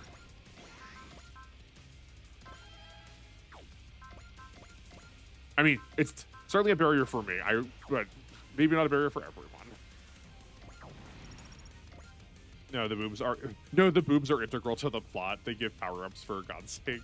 I mean, yeah, but that's like in the way that like we like justify the fan service by like trying to make it integral. It's the same way that like, no, you need to understand Quiet needs to wear a bikini because it's very important that she breathes through her skin. It's like, all right, settle down there, Kojima. Despite having a pervert MC, he feels earnest to me when he actually says he cares about the girls. Yeah, I mean, like, I do think a number of harem protags are sincere that they care. I don't think that makes it. To me, that doesn't make them better, though. You know, with most of the things I like or any of the slight goonery things I get, why other people would avoid it and acknowledge them normally. I try to be fair and as detached as I can while evaluating. Yeah, I think that's like also. I think that's also like the good point. I think it's like generally what everyone does here well, like you especially, you included, is and this is kind of what I was saying. This is kind of what I was saying before when you like understand your perspective well, that you are able to pick out the parts well that could otherwise be like a barrier for people. Like you understand the elements of the show that are compelling, persuasive, or like distasteful, or like rejecting. Um, but I think in general my community is surprising. It is surprising this on the internet. Having talked to you all, it is not surprising in any way that you all just like tend to be generally genuinely very thoughtful. It feels like such a common refrain now from like any content creator that like, oh, my group is the best group on the internet, but like really surprised how much y'all turn out. Like compared to what I thought I was going to see when I first started this, like y'all have shown up and like you have your brains about you.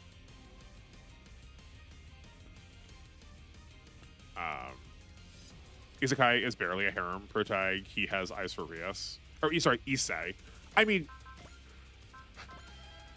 this is what I was saying before about like the show doing something versus like this is what I was saying before about like a show doing something. I don't think he treats his time like it is a harem, but the show is for sure a harem. The amount of girls that they throw at you, the audience, in a way that's like, but isn't she hot?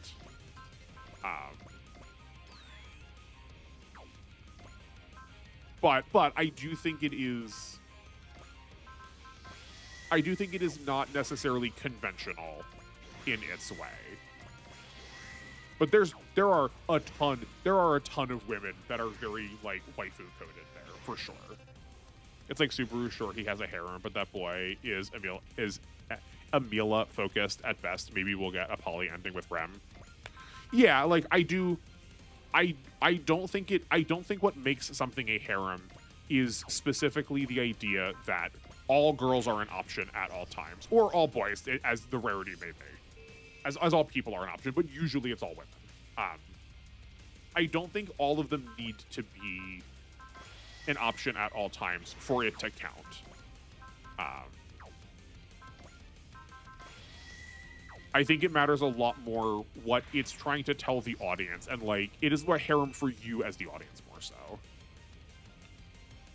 Watching Gundam is normally a prerequisite. Either you're extremely thoughtful of media or you're completely not. Yeah, it is like a pretty decent barometer. That is true. Yeah, DxD has a girl for every fetish. Yeah, exactly, right? Like that still makes it a harem. In my mind, I think that still makes it a harem.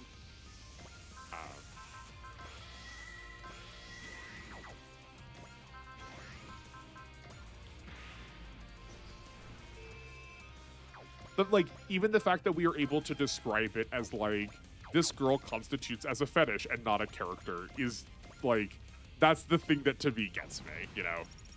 I think the internet normally means harem is that there's a group of girls and the MC never commits. Your definition is very unique. I do think that is true. I think mine comes more from a space of trying to think about genre rather than plot, which I could see why you might go, aren't those the same thing? But yeah, I would agree that it is convention to say that he never commits, because it is for the same reason that if someone wants to present themselves as a woman on the internet and wants to have like streaming potential, especially if they are a VTuber, the idea that they have a committed partner is like very detrimental to their like online presence, in the same way that like part of the appeal is that the person who is watching could imagine themselves as being their partner. In the same way here, the person watching could be like, but it could be any of those girls, because they want to be the main character that could potentially romance all of them. I guess probably the best way to do it then is just to call it both, is that is a romance harem, whereas I think most harems are not actually about romance. They are like exclusively about like body concerns. I don't think it necessarily always has to be sex, because I don't think most harems are like ending in sex, but like they're still very bodily concerned. That's better. We don't have to spend the valor twice that way. Where yeah, like I do hear you that like actually sincerely being invested in one of the outcomes pretty exclusively is a core tenet of many of these shows that we've been talking about.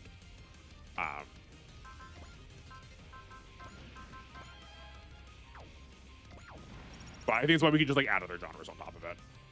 Okay, I've gotten home finally, but I looked at Sunrider again in my Steam library, and definitely the first thing I saw on the community tab was one of the girls in the shower. Yup, that tracks. Which is a good fair warning. So maybe that will not necessarily be a stream game. Bless and here. Also, to be fair, Gundam, that's an LP. Yeah. Also, you've just gotten home. Were you driving and watching me? Hopefully you were like on public transit.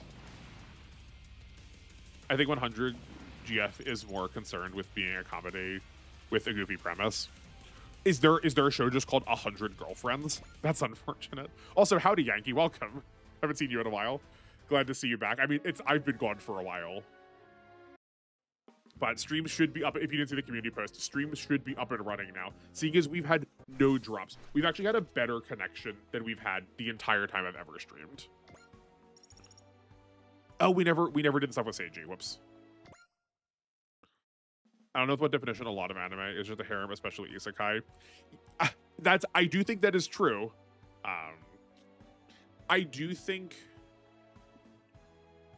yeah, I do think genre is helpful to like define things, to like make it easier to find stuff that you like or things that are similar to each other.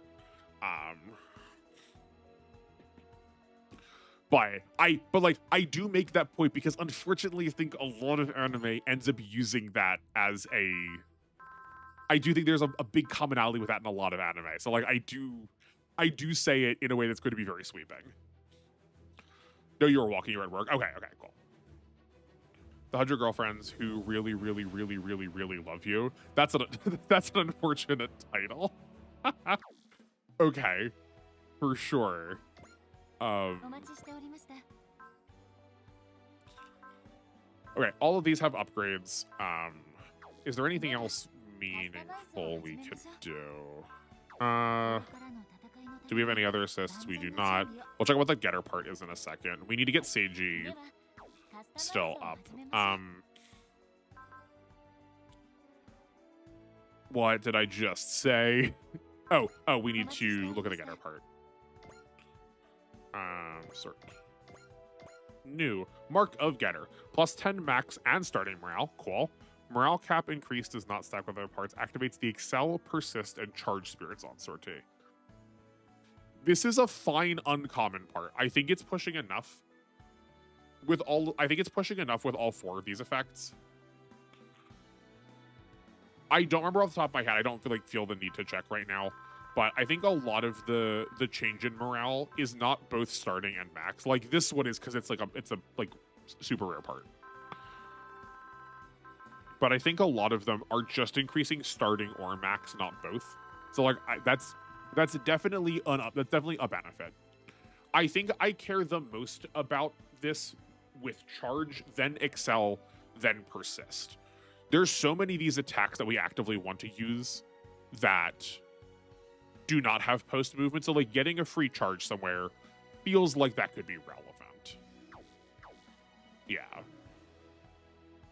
I feel like people will never complain about old harems unless it's like Love Hina. I do feel like Love Hina does get a lot of flack, but you wouldn't hear people talk smack about Tenchi Muyo despite it being like a progenitor, if that's the term. Yeah, progenitor, yeah, that's the term. Yeah, I mean, I feel like people just like don't talk about Tenchi Muyo at all now.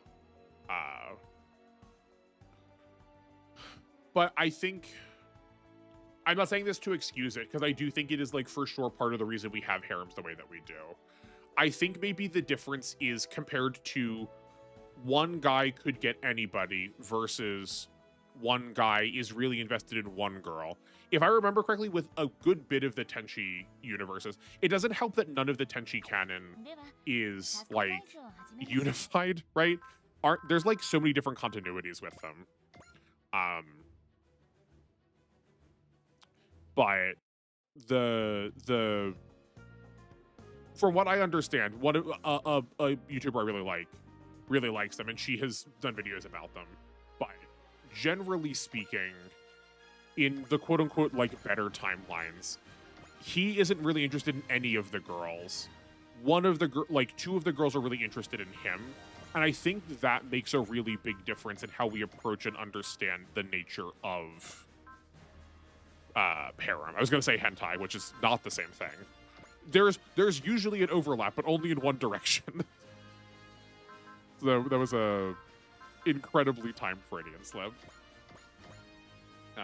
What the heck? Sunrider devs made a new game last year, but it's fantasy, and you are now a naval captain. Is it just content collection? Is it just content collection, but like budget? Oh, no wonder I played Sunrider for the first time. It was free. Oh, well, that will do it. I have no problem with harem. Just usually I prefer anime where the MC commits or is committed.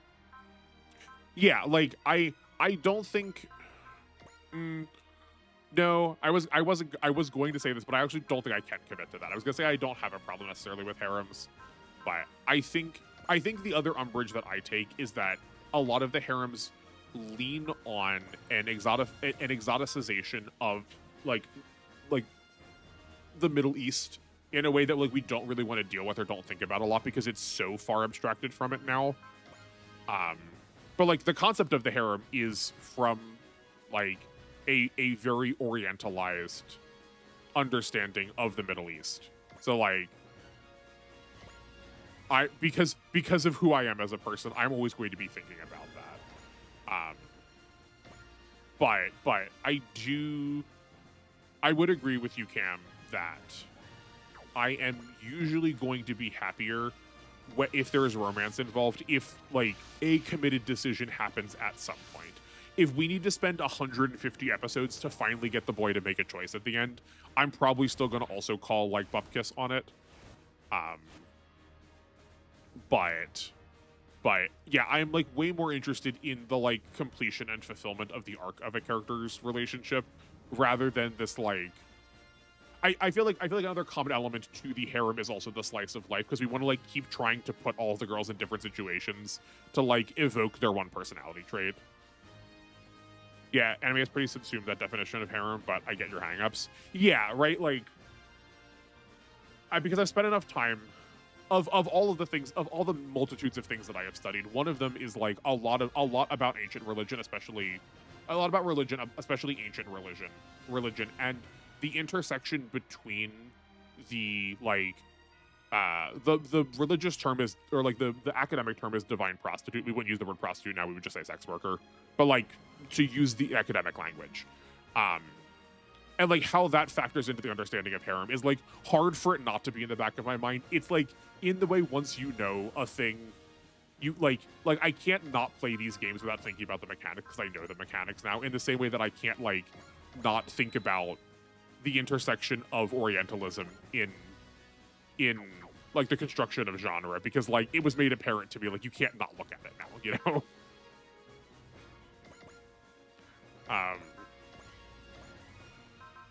Okay. Okay. For sure, I'm happy about the drive on Musashi. Like, the game probably doesn't matter because of when we got them, because they're, like, given to us scaled. That's really unfortunate. Look how short we are on damage. We're just shy.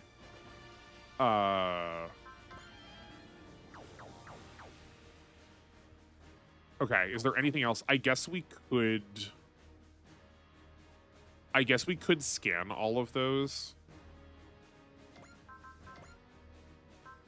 Or analyze them. We can analyze 13 of them. Divine is a very funny name for it. Yeah, well, the reason being that a lot of them were ordained through religiosity. They were like, in a way, kind of sacrificed, not killed, but they were like kind of sacrificed to a religious institution in order to keep sacred traditions that like virginity or the lack thereof was like integral to people's understanding of how a religious process needed to take place. So like if you were like part of the Oracle of Delphi, if you worked with the Oracle of Delphi, like you needed to be virginal because that was like fundamentally an understanding of how the magic needed to happen, like how the spirit communicated. We like don't have time to unpack exactly why sex has such like a big place in our understanding of like purity and relationship with something more natural. But it is definitely for sure there. You might play Sunrider the first time in years. I really haven't thought about that game like this in years. You know what? If this DLC produced anything, it's just you playing a different game that you loved as when you were younger as a high schooler, then like I guess like great. I hope you have fun. If you do play it, please report back. I am curious. I think we're all curious. Yeah, I guess you and Cam can have a little book club about it yourselves. Speaking of, for everybody who is here or anyone who wants to chime in from like comments or VODs, how do people feel about the change to like the modification to book club that I'm like posting comments in Patreon? Has anyone gone and read them? I will not be upset if the answer is no. I will not be upset if the answer is like, that's not working for us. I'm probably going to keep doing it that way because I think it works really well for me, but like it can be and not in place of, you know. I'm surprised you don't just rope it. I think he has analyzed all. No, he does. I don't. My assists are not set up correctly at all. These are like set up really sloppily because I just like I've kind of become very uncaring about trying to play this game well because like I can be sloppy like this and we can still clear it in one turn if we really want to. But you are correct. Robet should be here in the same way that Shikishima should be here also to like solve the damage problem. Though he's much worse now. He used to be able to. The damage used to stay for the whole attack, or the whole turn, I'm pretty sure.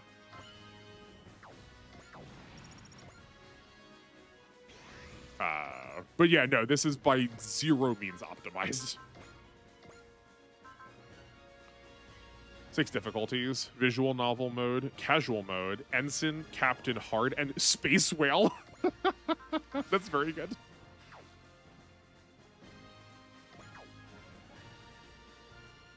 Oh, did we miss? Did I not see we had 100%? Well, that's fine. Doesn't matter anyway. Better for the Noir to do it in the first place. Yeah, like, if I was playing this seriously, Chon would not be here. Dorothy would not be here.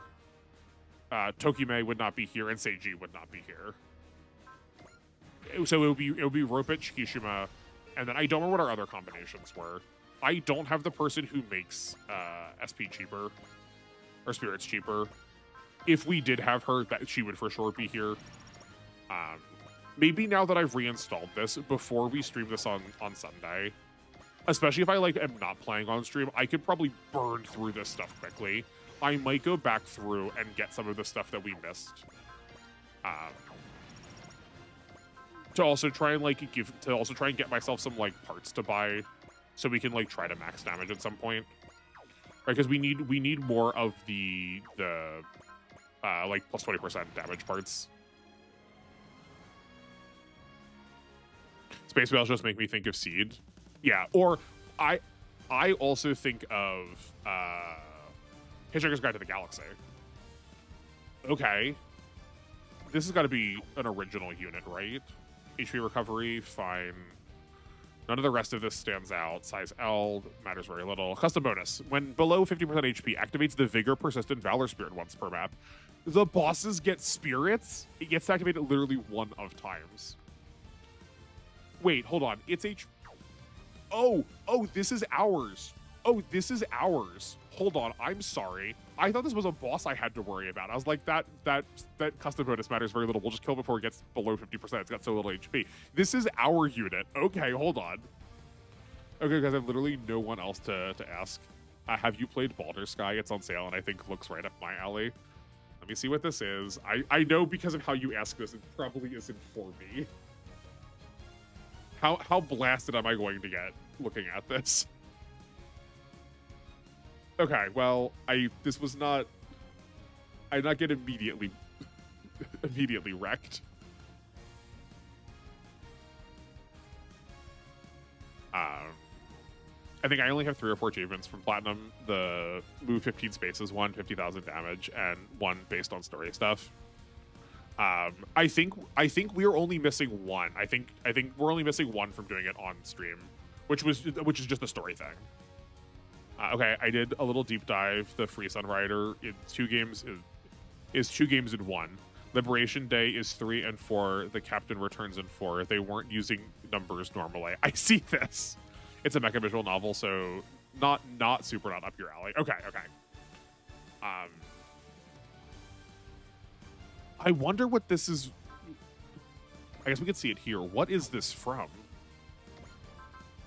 Also, this is like, hold on. This might be good. This might be good. We get 9 levels of potential, morale plus bonus. Oh, this is just both. Okay. Soul, Valor. This is uncomfortably redundant. Drive. Weapon 1. Very creative game. Oh, we don't get to actually use it though. It's an ally. Okay.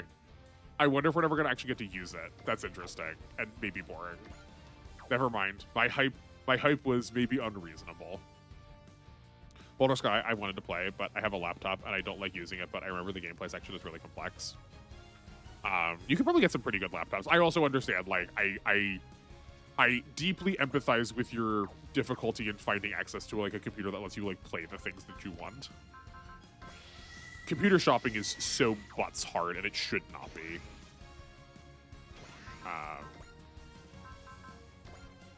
Oh, hold on. We're going to use Seiji before I forget. Let's make sure he gets maxed out before I forget to do this later. Spirits. Assist. Nope, assist. Yeah.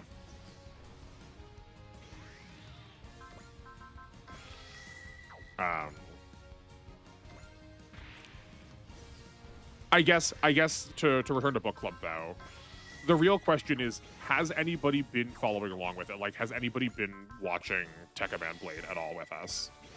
And again, it's okay if the answer is no. I'm just curious. As much as I have complained about it, I have largely been enjoying myself. It's definitely been a laughing at more than a laughing with, but I think that's okay, and I think that it knows that that's how it's going to be perceived. This is 1. This is 2. Once I finish counting this, I can get to your comment, Yankee.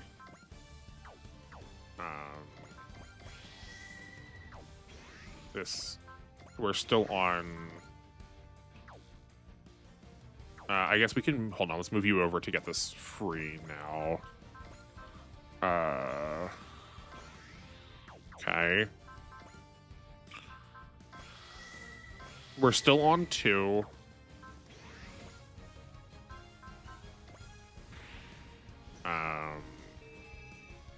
I guess it's probably just better if we get the loop going.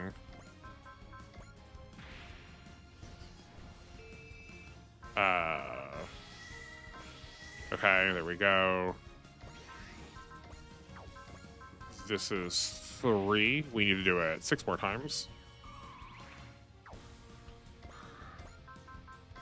Unity back. Yeah, we won't need to do too many loops, I don't think.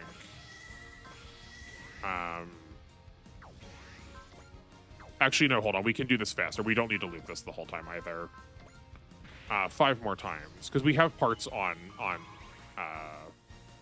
Jaguar that we can use. 4. I guess also if I do play this off screen for a bit, that will give me the opportunity to like get this also like way better optimized. So that we don't have like the fixer beam ampule here, where like that should not be there. It's like so much worse. We were just testing to see if we could like get some weird duplication glitches with it before. But that was also like before the game got like a lot of its bugs ripped out of it. That's 1, 2, 3, 4, 5, 6, 7.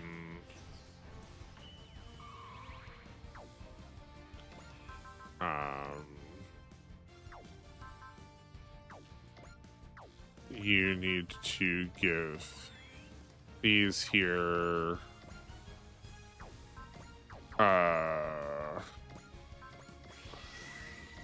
Okay, we are gonna have to loop it a couple times, darn.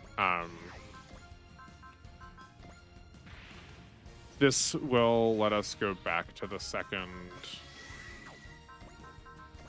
and then I think we're good. As long as we can activate the second, we're always good.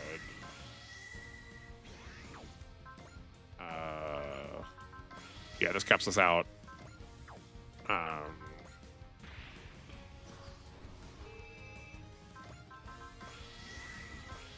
Then nope. Isn't this so fun? Isn't this look, gameplay? Gameplay. Gameplay.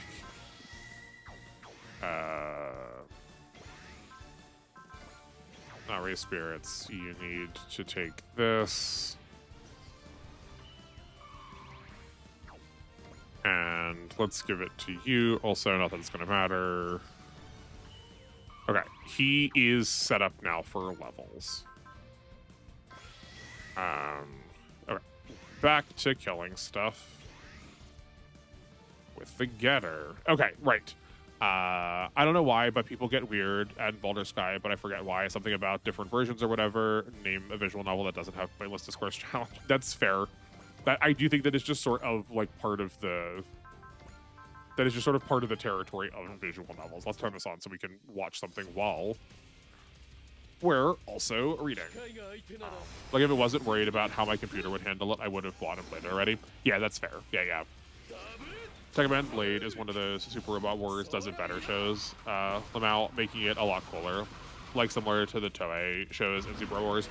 Getter Robo is cool, but they never mentioned the 10 minutes of comedic relief. Yeah. Yeah, I mean, like that was the motivation to play Tekken Man Blade. Is that like I understand that W is theoretically doing it better, so like I want to know what normal looks like to see what better is. I gotta say, so far, I don't think that is true. I feel like the fact that we've lost Null just being like a weird dude is such a disappointment. He's just like generic, like pro-tag rival, which is I think very much a disservice to his character.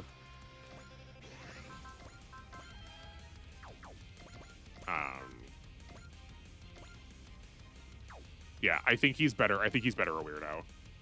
Zega Combat looks intense enough that I would love to have a controller for instead of a keyboard. You can definitely get some really cheap controllers. This is where this is where it helped to have a social media. I have toyed around. Actually, here let me ask this question of everyone too. While I was off, I was trying to figure out some like other like larger channel stuff. But if I had a social media, I could post the controller I got Gundam.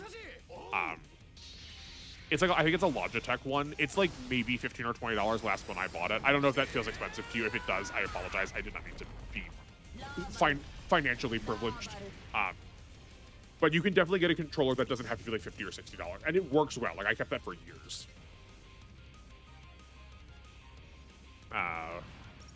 That's a fear I have, but also it's on sale, and I know comes highly recommended. Yeah. Really, I should get back to my visual novel reading, which is Psy ADV series currently on Chaos Child. Is Chaos Child is that part of Steins Gate? Is that the one? There's one that's with Chaos. There's something with Steins Gate that also has the word chaos in it. Is that chaos? Maybe it's chaosic. I don't remember. Or Discord. Yeah, I think Discord is going to be. I would count Discord as part of social media. I think Discord is probably going to be one of the last ones, but like, yeah, I probably should make a Discord at some point. But would people be more interested in a Blue Sky or a Mastodon? And like, this will be an ongoing question too for a little bit. But like, those are, if I'm going to make something, it's probably going to be one of those.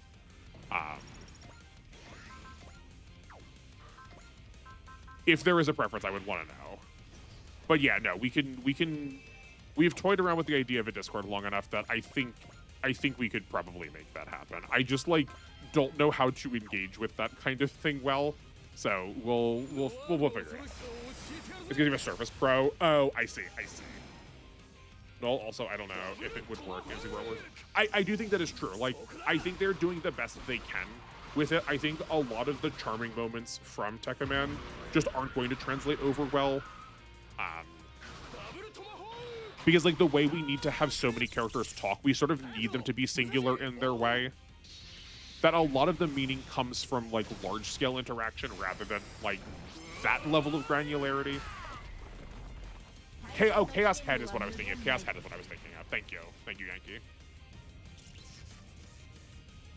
That port I'm using for my 900 gigabyte SSD. That's fair.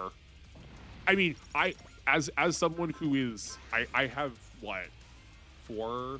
I've got 4 external hard drives sitting on my computer right now. I get it. Usually what I end up doing is I have a hard drive that has all my games on it. And then if the things I'm actively playing, I will move onto my computer. So that also just, like, it is usually decreasing time. Like, if you're on an SSD, it probably isn't that much of a difference. But you're probably also decreasing load time by just, like, moving that game onto your computer, and then you could, like free up that port again for a controller. But Chaos Child is Head's sequel. Oh, okay. So I wasn't wrong. I just also wasn't right, at least what I was originally thinking. ADV is the series with Steins Gate, Chaos Child, Chaos Head, and Robotics Notes. Okay, yeah, I don't think I realized that there was ever a 4th one. I always knew it as Steins Gate, Chaos, until you guys just told me, and Robotics Notes. Oh, and Anonymous Code. Okay. I mean, I also have, like, not thought about them since college. I watched Steins Gate in college because one of my roommates really liked it, and I was like, oh yeah, no, this is what's up. This is good. Chaos Head is another visual novel I love, but boy, is the MC not likable in a conventional sense and pretty flawed. Yeah, I know nothing about the chaos side of things. I watched Steins Gate. I like the concept of Robotics Notes. I never watched it. I like the music from it. I just never got around to it because college was busy. Think Daru, but as the MC, the game honestly surprised me with how good it is and that character's development.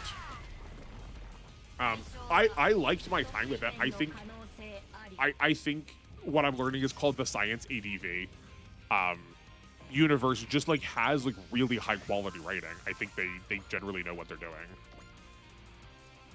I used to swear by the anime until I read the visual novel, and now it's not even comparable. Oh, that's fascinating. Okay. I mean, that does not surprise me. I think, like, we were saying this before about visual novels, that, like, of all of the you should read the manga. I guess if we're gonna do it that way, it's probably you should read the manga.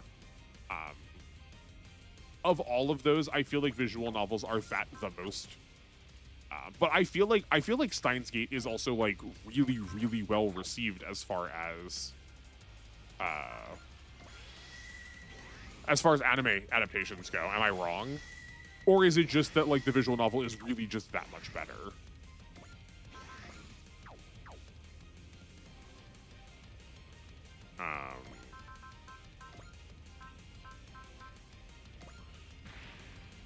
Manually checking your phone and sending the text adds enough already, but certain routes not being adapted well is very common visual novel prompt. Oh, wait, hold on. This is probably... Oh, no. Manually checking your phone and sending the texts adds enough already. Is it phone bait? Wait, is there an important piece of this that I'm missing here? That feels like a really fun way of interacting with things. There's a board game that I really want to get a group of people to try with me. I'd say that would be a good use of Discord, that, like, I could just, like, get you all to play board games with me, but I think this one has to be in person. It's called Alice is Missing, I think, something like that, where you and your friends all, like, change your contact information for each other to the characters you are role-playing as, and it is a like, one-session role-playing game about trying to, like, identify and find this, like, missing friend that you all had from high school that you all come back to your hometowns. But it's all done through texting each other, as if, like, the character you are talking, as, like, if your friends that you are talking to are the characters from it. It's like very, very good gameplay story integration. It seems really cool. It adapts to true route, so you get most of what you need while certain characters come across underdeveloped. Got it. Okay. I think we're just gonna do this the slightly lazier way. Because I don't want to sit here to make this be done in this turn. At this point, it's probably just easier to let this be 2 turns.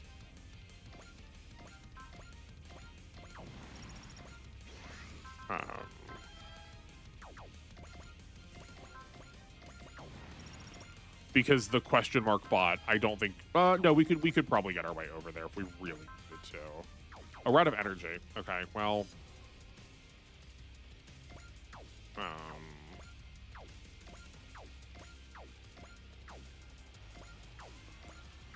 Maybe we are just out.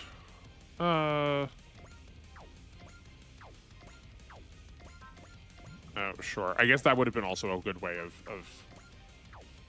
solving that problem. Yeah, okay, well.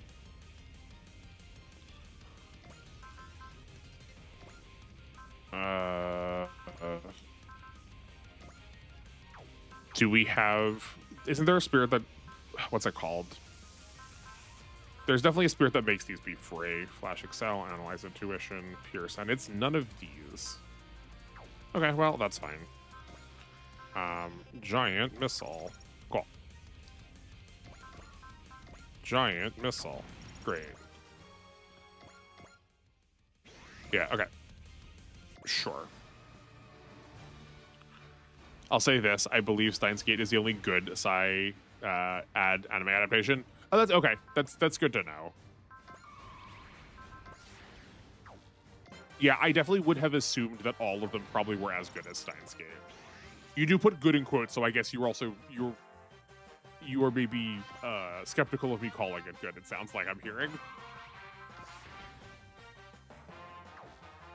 The anime does not do either Chaos Justice. Is Chaos Justice its prequel? Is Chaos Justice the prequel to Chaos Head and Chaos Children? I know what you mean, though. The joke was there. Good visual novel anime adaptations are exceedingly rare. Yeah, I think that's like also that still in my mind falls into what I was saying about the like if you see nips, odds are the game is probably actually going to be good. Is that like visual novels are just a genre that requires like absolute labors of love that like people like need to care about them so deeply that like you're just not going to see that translated the same way into an anime that's like needs to like meet season requirements, you know. Oh, I remember what it was. I wanted to try and check where this guy was from. We can go into the like character profile instead. Because this looks unique. This does not look like it's from a show that we are getting here. That's worse than manga because people hate reading, so they aren't reading the visual novel. That's true. Yeah, yeah. At least with manga, you get to like make it easier because there's pictures. So people are like actually going to want to engage a little bit. Oh, do we? Hold on. Am I forgetting that? I thought we could go here. Oh, no. It just doesn't have a character profile at all. Right? Like, there's no circle character profile button here. Okay. The adaptation of Shuffle was funny because the anime made the choice to choose the childhood friend route for the main character. It was like, I was like, they actually chose a route. Which is rare at the very end after giving harem vibes the whole way through. I do feel like that's also kind of maybe one of the downsides of it. From, again, not actually participating myself, but from having a friend who really liked visual novels, that oftentimes, in order to satisfy the want to try and be generally representative of the entire community, they pick nothing. So, it's the same refrain every time. It's just like they didn't commit, therefore bad. Oh, I forgot to actually use the Zeal. Well, that's fine.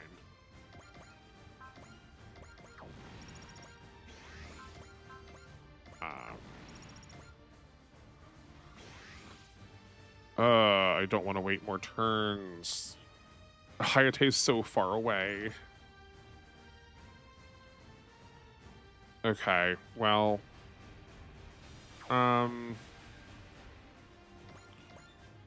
we can try and grab him.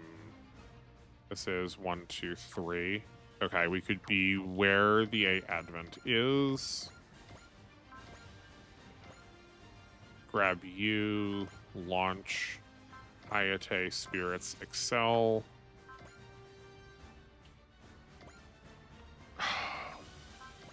Do you have a snipe? You do not have a snipe.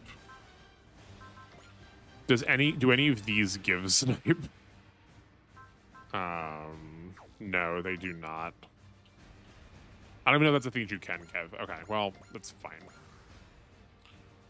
I'm realistic about adaptations. I think Steins Gate is a good story anime-wise that you could watch and not be like, wait, what about thing? Yeah, you could watch Steins Gate and be satisfied with it. Yeah, I would say I think it's a good way of describing my time with it. I would say I was satisfied with my watch. I did not have any confusions. I could very easily see where a branching path may have taken place had I like actually played the visual novel. But there was never a time where I like felt like I was left in the dark without context because I hadn't participated that way, you know.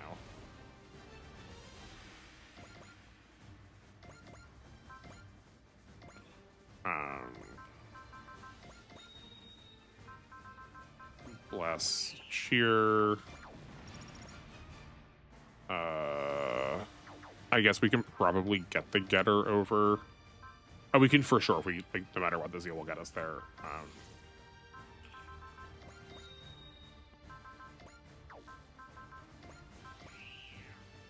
We also just had we had a resupply on Yomogi that I didn't bother using before. That's a shame. Well, okay, and we're out of here.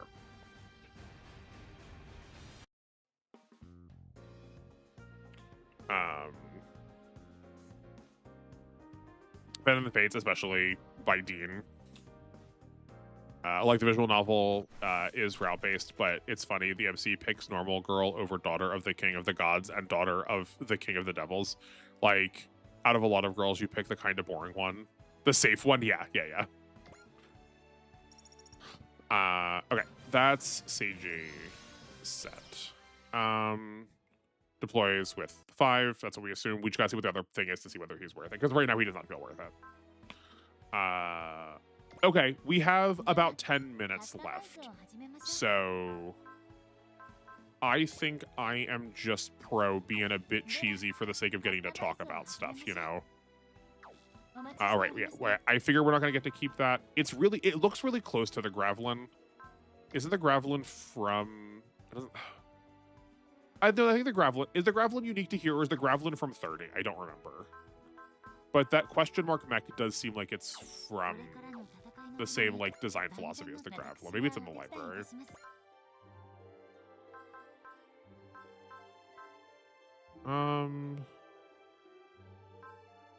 No, it doesn't even seem like they put it in here. That's really interesting.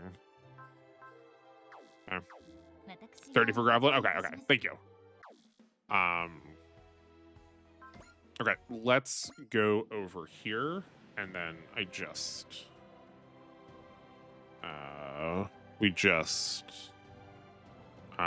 how did that open?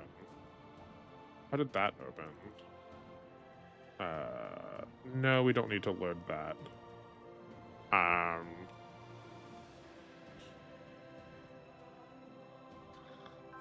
We can just do, for no apparent reason, I just want to unequip this for a second. Oh, that's okay. Oh, sorry, no, that's wrong. We were supposed to keep that equipped. That's my bad.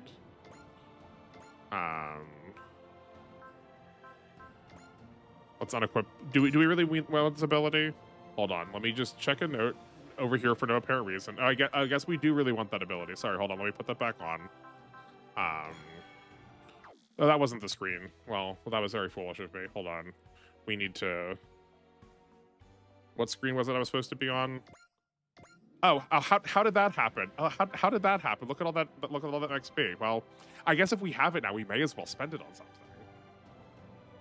I think you can wait for it to need to not be question before it appears. That's what I assume also. Well, how in the world did that happen? We can keep buying them until you hit the part cap. I wonder what that means. Flower badge and Nebula badge. It's magic. Yeah. That was like gonna go over better if it didn't take so long for me to do that. A Advent Flower Badge. Use with the parts command to give 2 assist charges and activate the Valorant Bullseye Spirit on the user and adjacent.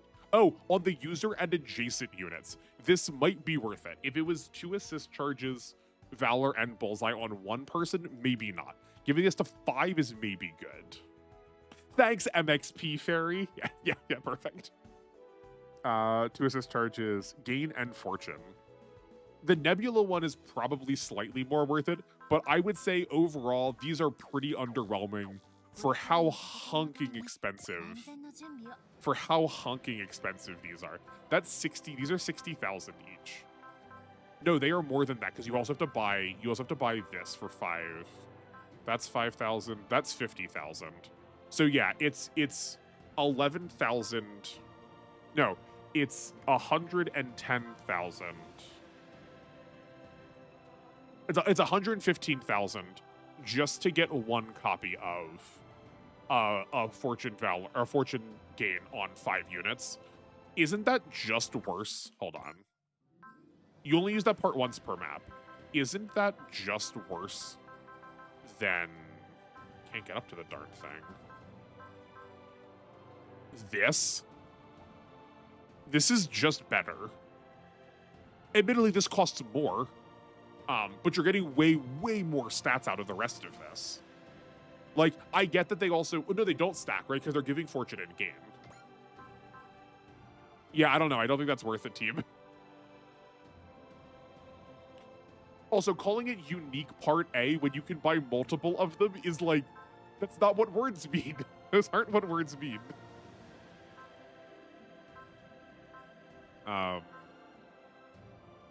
And this just gives you one of these. Like, this seems way more desirable. This is only 3,000. What is the balance of this game? 3,000 MXP to get a range up and an evade up program? Hold on, where's the shop?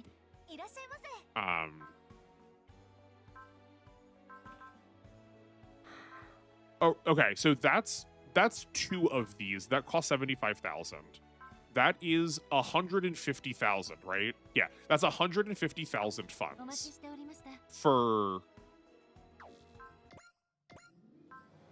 3,000 MXP. That is very, very, very well worth that trade. That's like insane value the other direction. Oh wait, the other trophy I earned as a complete MXP chart. Yeah. I got that trophy before the DLC one popped, so I would assume so. Does it get bigger? That's fair. Let's grab all of these. I don't think it does. Yeah, we have everything here, and this has not expanded. Maybe it will by the end of the DLC. I guess for what it's worth, we don't have this one all full plugged in yet, so let's just plug all of this in case that changes anything. I don't know why the description when we were reading it at first, to me, made it feel like we weren't going to get more. But I could be wrong. It is very small. I think because... I guess if I just like did not say it out loud yet, recently, these are repeatable. You can just keep doing these. Every 3,000 gives you more range and evade. So I think that's why. It's just like an endless dump for extra MXP. Right? Like you like keep letting me do this because there's no end to them. Same with these, like you can keep rebuying these. Like we could have an infinite amount of these parts too. Yeah. Like even being able to rebuy these aren't worth it. Being able to rebuy these for 3,000 is insane value. This does let you like max cap stats, and that's a thing you're into really easily. So like, good, I guess. I'm glad that that's there. That makes that way more efficient, so you don't have to spend as much time grinding. But it is very small. They really could have stood to be a little bit more creative with what they were giving. I would be so bold as to say I would love one of these that had a unique passive for every single bot in the game too. Like, give a pip to every unit, and that like buying into some, have it balanced such that like buying into some required you to buy through other ones that weren't otherwise going to maybe get used, to be like, here, maybe you should try these units too now that they have a cool passive. I mean, they were never, ever going to do that. I'm not saying that assuming that was a thing they could have possibly done. But that would be a really cool way of using this. And that would also then, like, shore up some of our concerns with how bad some of the bonuses are. Is that everything? I think that that is everything. Yeah, that's everything over here.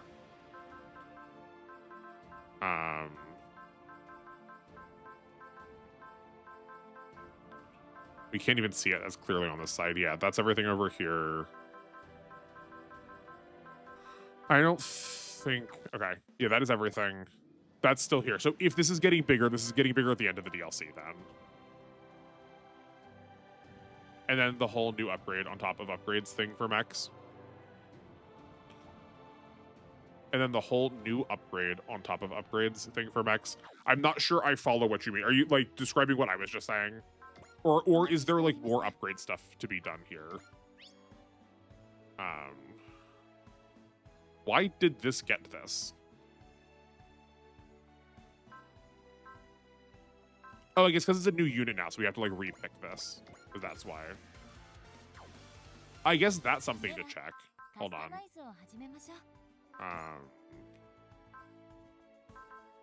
Can we switch back to the old getter? No, we cannot. Okay. I'm not surprised by that, but... This is 20. I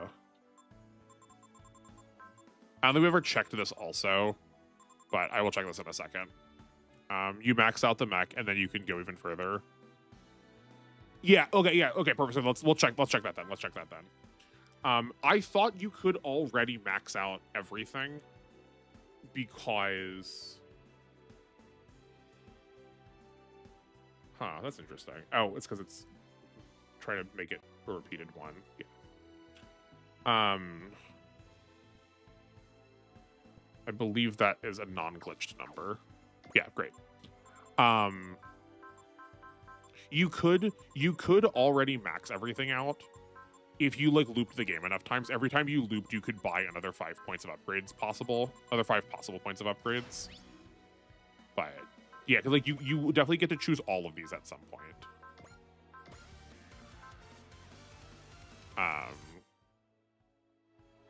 You max out the mech and then you go even further. Yeah, I can't get any more from here. But this is why I was saying, like, maybe I need to do this off screen and then just like loop the game a couple of times so that if we like oh, I guess I didn't save before that. Well, I guess this is permanent now. That's fine. Oh, here, actually we can show this off for a minute too.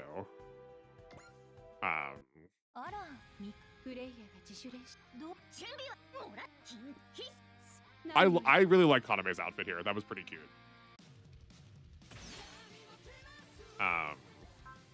Okay, so if I want to start this as a new game plus save, this one we just did. Right, I'm allowed to keep these. So check this out. Despite the fact that I added those in, the game does not register that those were added in a way that was fair. So they don't get added to my total funds and MXP, which is really fascinating. But, right, like, I could increase the caps here. So, like, maybe I need to loop this a couple of times in order to get the unit cap up a couple more times to see what you mean about, like, the DLC showing the cap can go even further. But, like, I don't know how to increase this number at all. Like, I don't know how to increase this number fairly. Or, sorry, unfairly. I know how to increase it fairly. It's just so much time to increase it fairly. But I suspect I can probably get a speed up going. And if I just go to, like, the general battles and, like, an auto, we can just, like, turn an auto on quick and just, like, farm the MXP up pretty quickly. Yeah, I looked at the trailer again at 2:14 on the DLC. Okay, hold on. Let's go grab a look at that to see what you're talking about. I'm not doubting you. Like, I believed you before, too. That's why I suspect it's probably something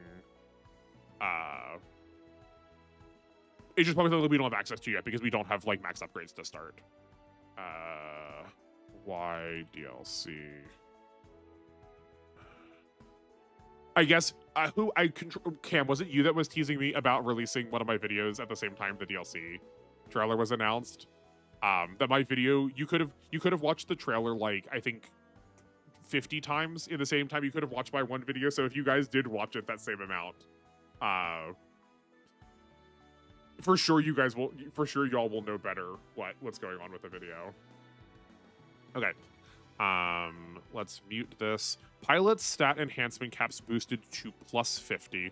Pilot's level raised from 99 to 150. Okay, well we can go look at the stat cap boosts then. That's for sure. We can do that now.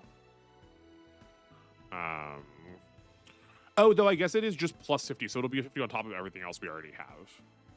Max your powers. Weapon mechs and weapons can now reach +5 upgrades. Push your favorite units beyond their limit.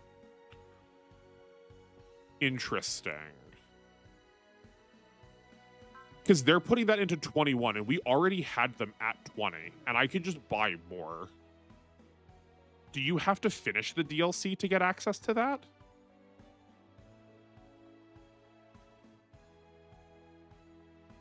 That's interesting. Yeah, because like we didn't have those stars show up.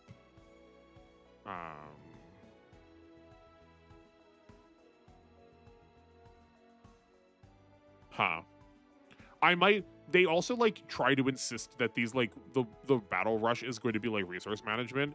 Maybe I will try that on my own and see if that's like actually going to make a difference, if that's like actually going to be interesting or not. I suspect it probably won't. 16 new area missions. Wowzers. 1 new assist crew, so that must be Seiji. 10 new onboard missions. That's 1 for each of these 3 getting aces. We got another 3 of them for like the transition between probably the chapter 2 missions into chapter 3. So that's 6. There's 4 more then. That's interesting. That's in imbalance. Maybe it's 3 more of them when we finish their DLC, and then 1 for them collectively.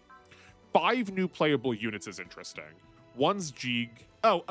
One's Jeeg. One's the getter we had before. One's the getter we have now. One's Dagarn, and one's Great Dagarn. That's got to be what it is. Yeah, for sure. I don't know how many area missions we've done already, but 16 feels like a lot. 16 feels like an awful lot. Oh man. Okay. Let's look at the pilot stats up. I also don't know, maybe the MXP and the credits will get banked if I like actually complete a mission.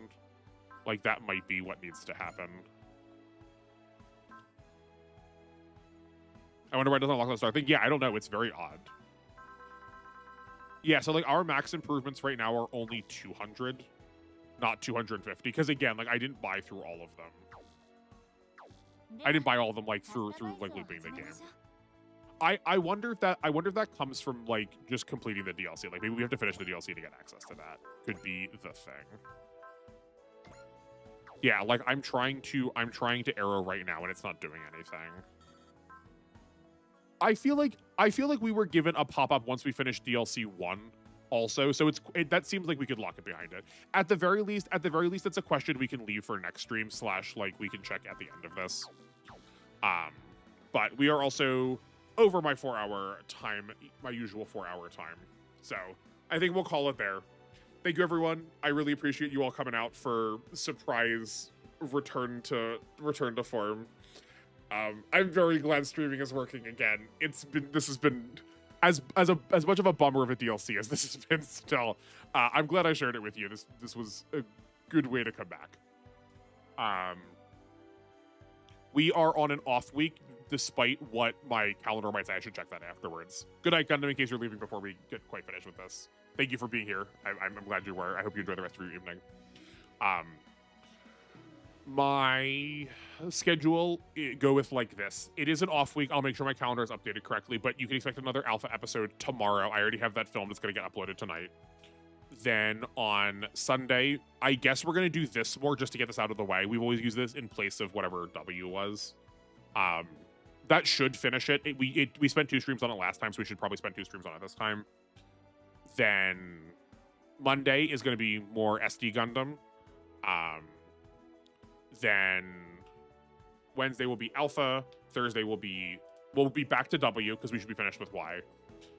And then next week will be an on week, so we get to do some more Fantasy Maiden Wars.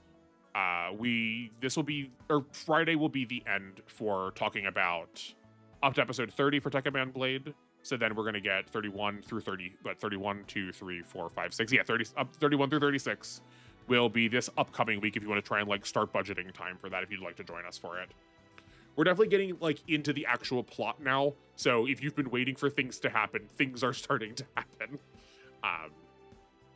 And if you want to check out my notes on that, you can go over to my Patreon, see those. Not paywalled or anything. I will never make you pay for anything. I just, yeah, until we like set up a Discord or a social media account, they'll be stuck until there. They'll be stuck until we get there. Speaking of which, yeah, please, if you have thoughts about if you have a preference over Blue Sky or Mastodon, let me know. I don't have a preference either way. I just want to use the one that people want to engage with the most. I just probably don't have the bandwidth to do both, is the thing. But I think that is everything for me. So I will bid you all a fond farewell. I will do my homework and get this to a place where we can actually start, you know, looking at some more of like the high end numbers. But otherwise, hopefully I will see you, if not in the VODs, I will see you next stream. Enjoy the rest of your evening, make me the rest of your day, and I will bid you all adieu. Good night.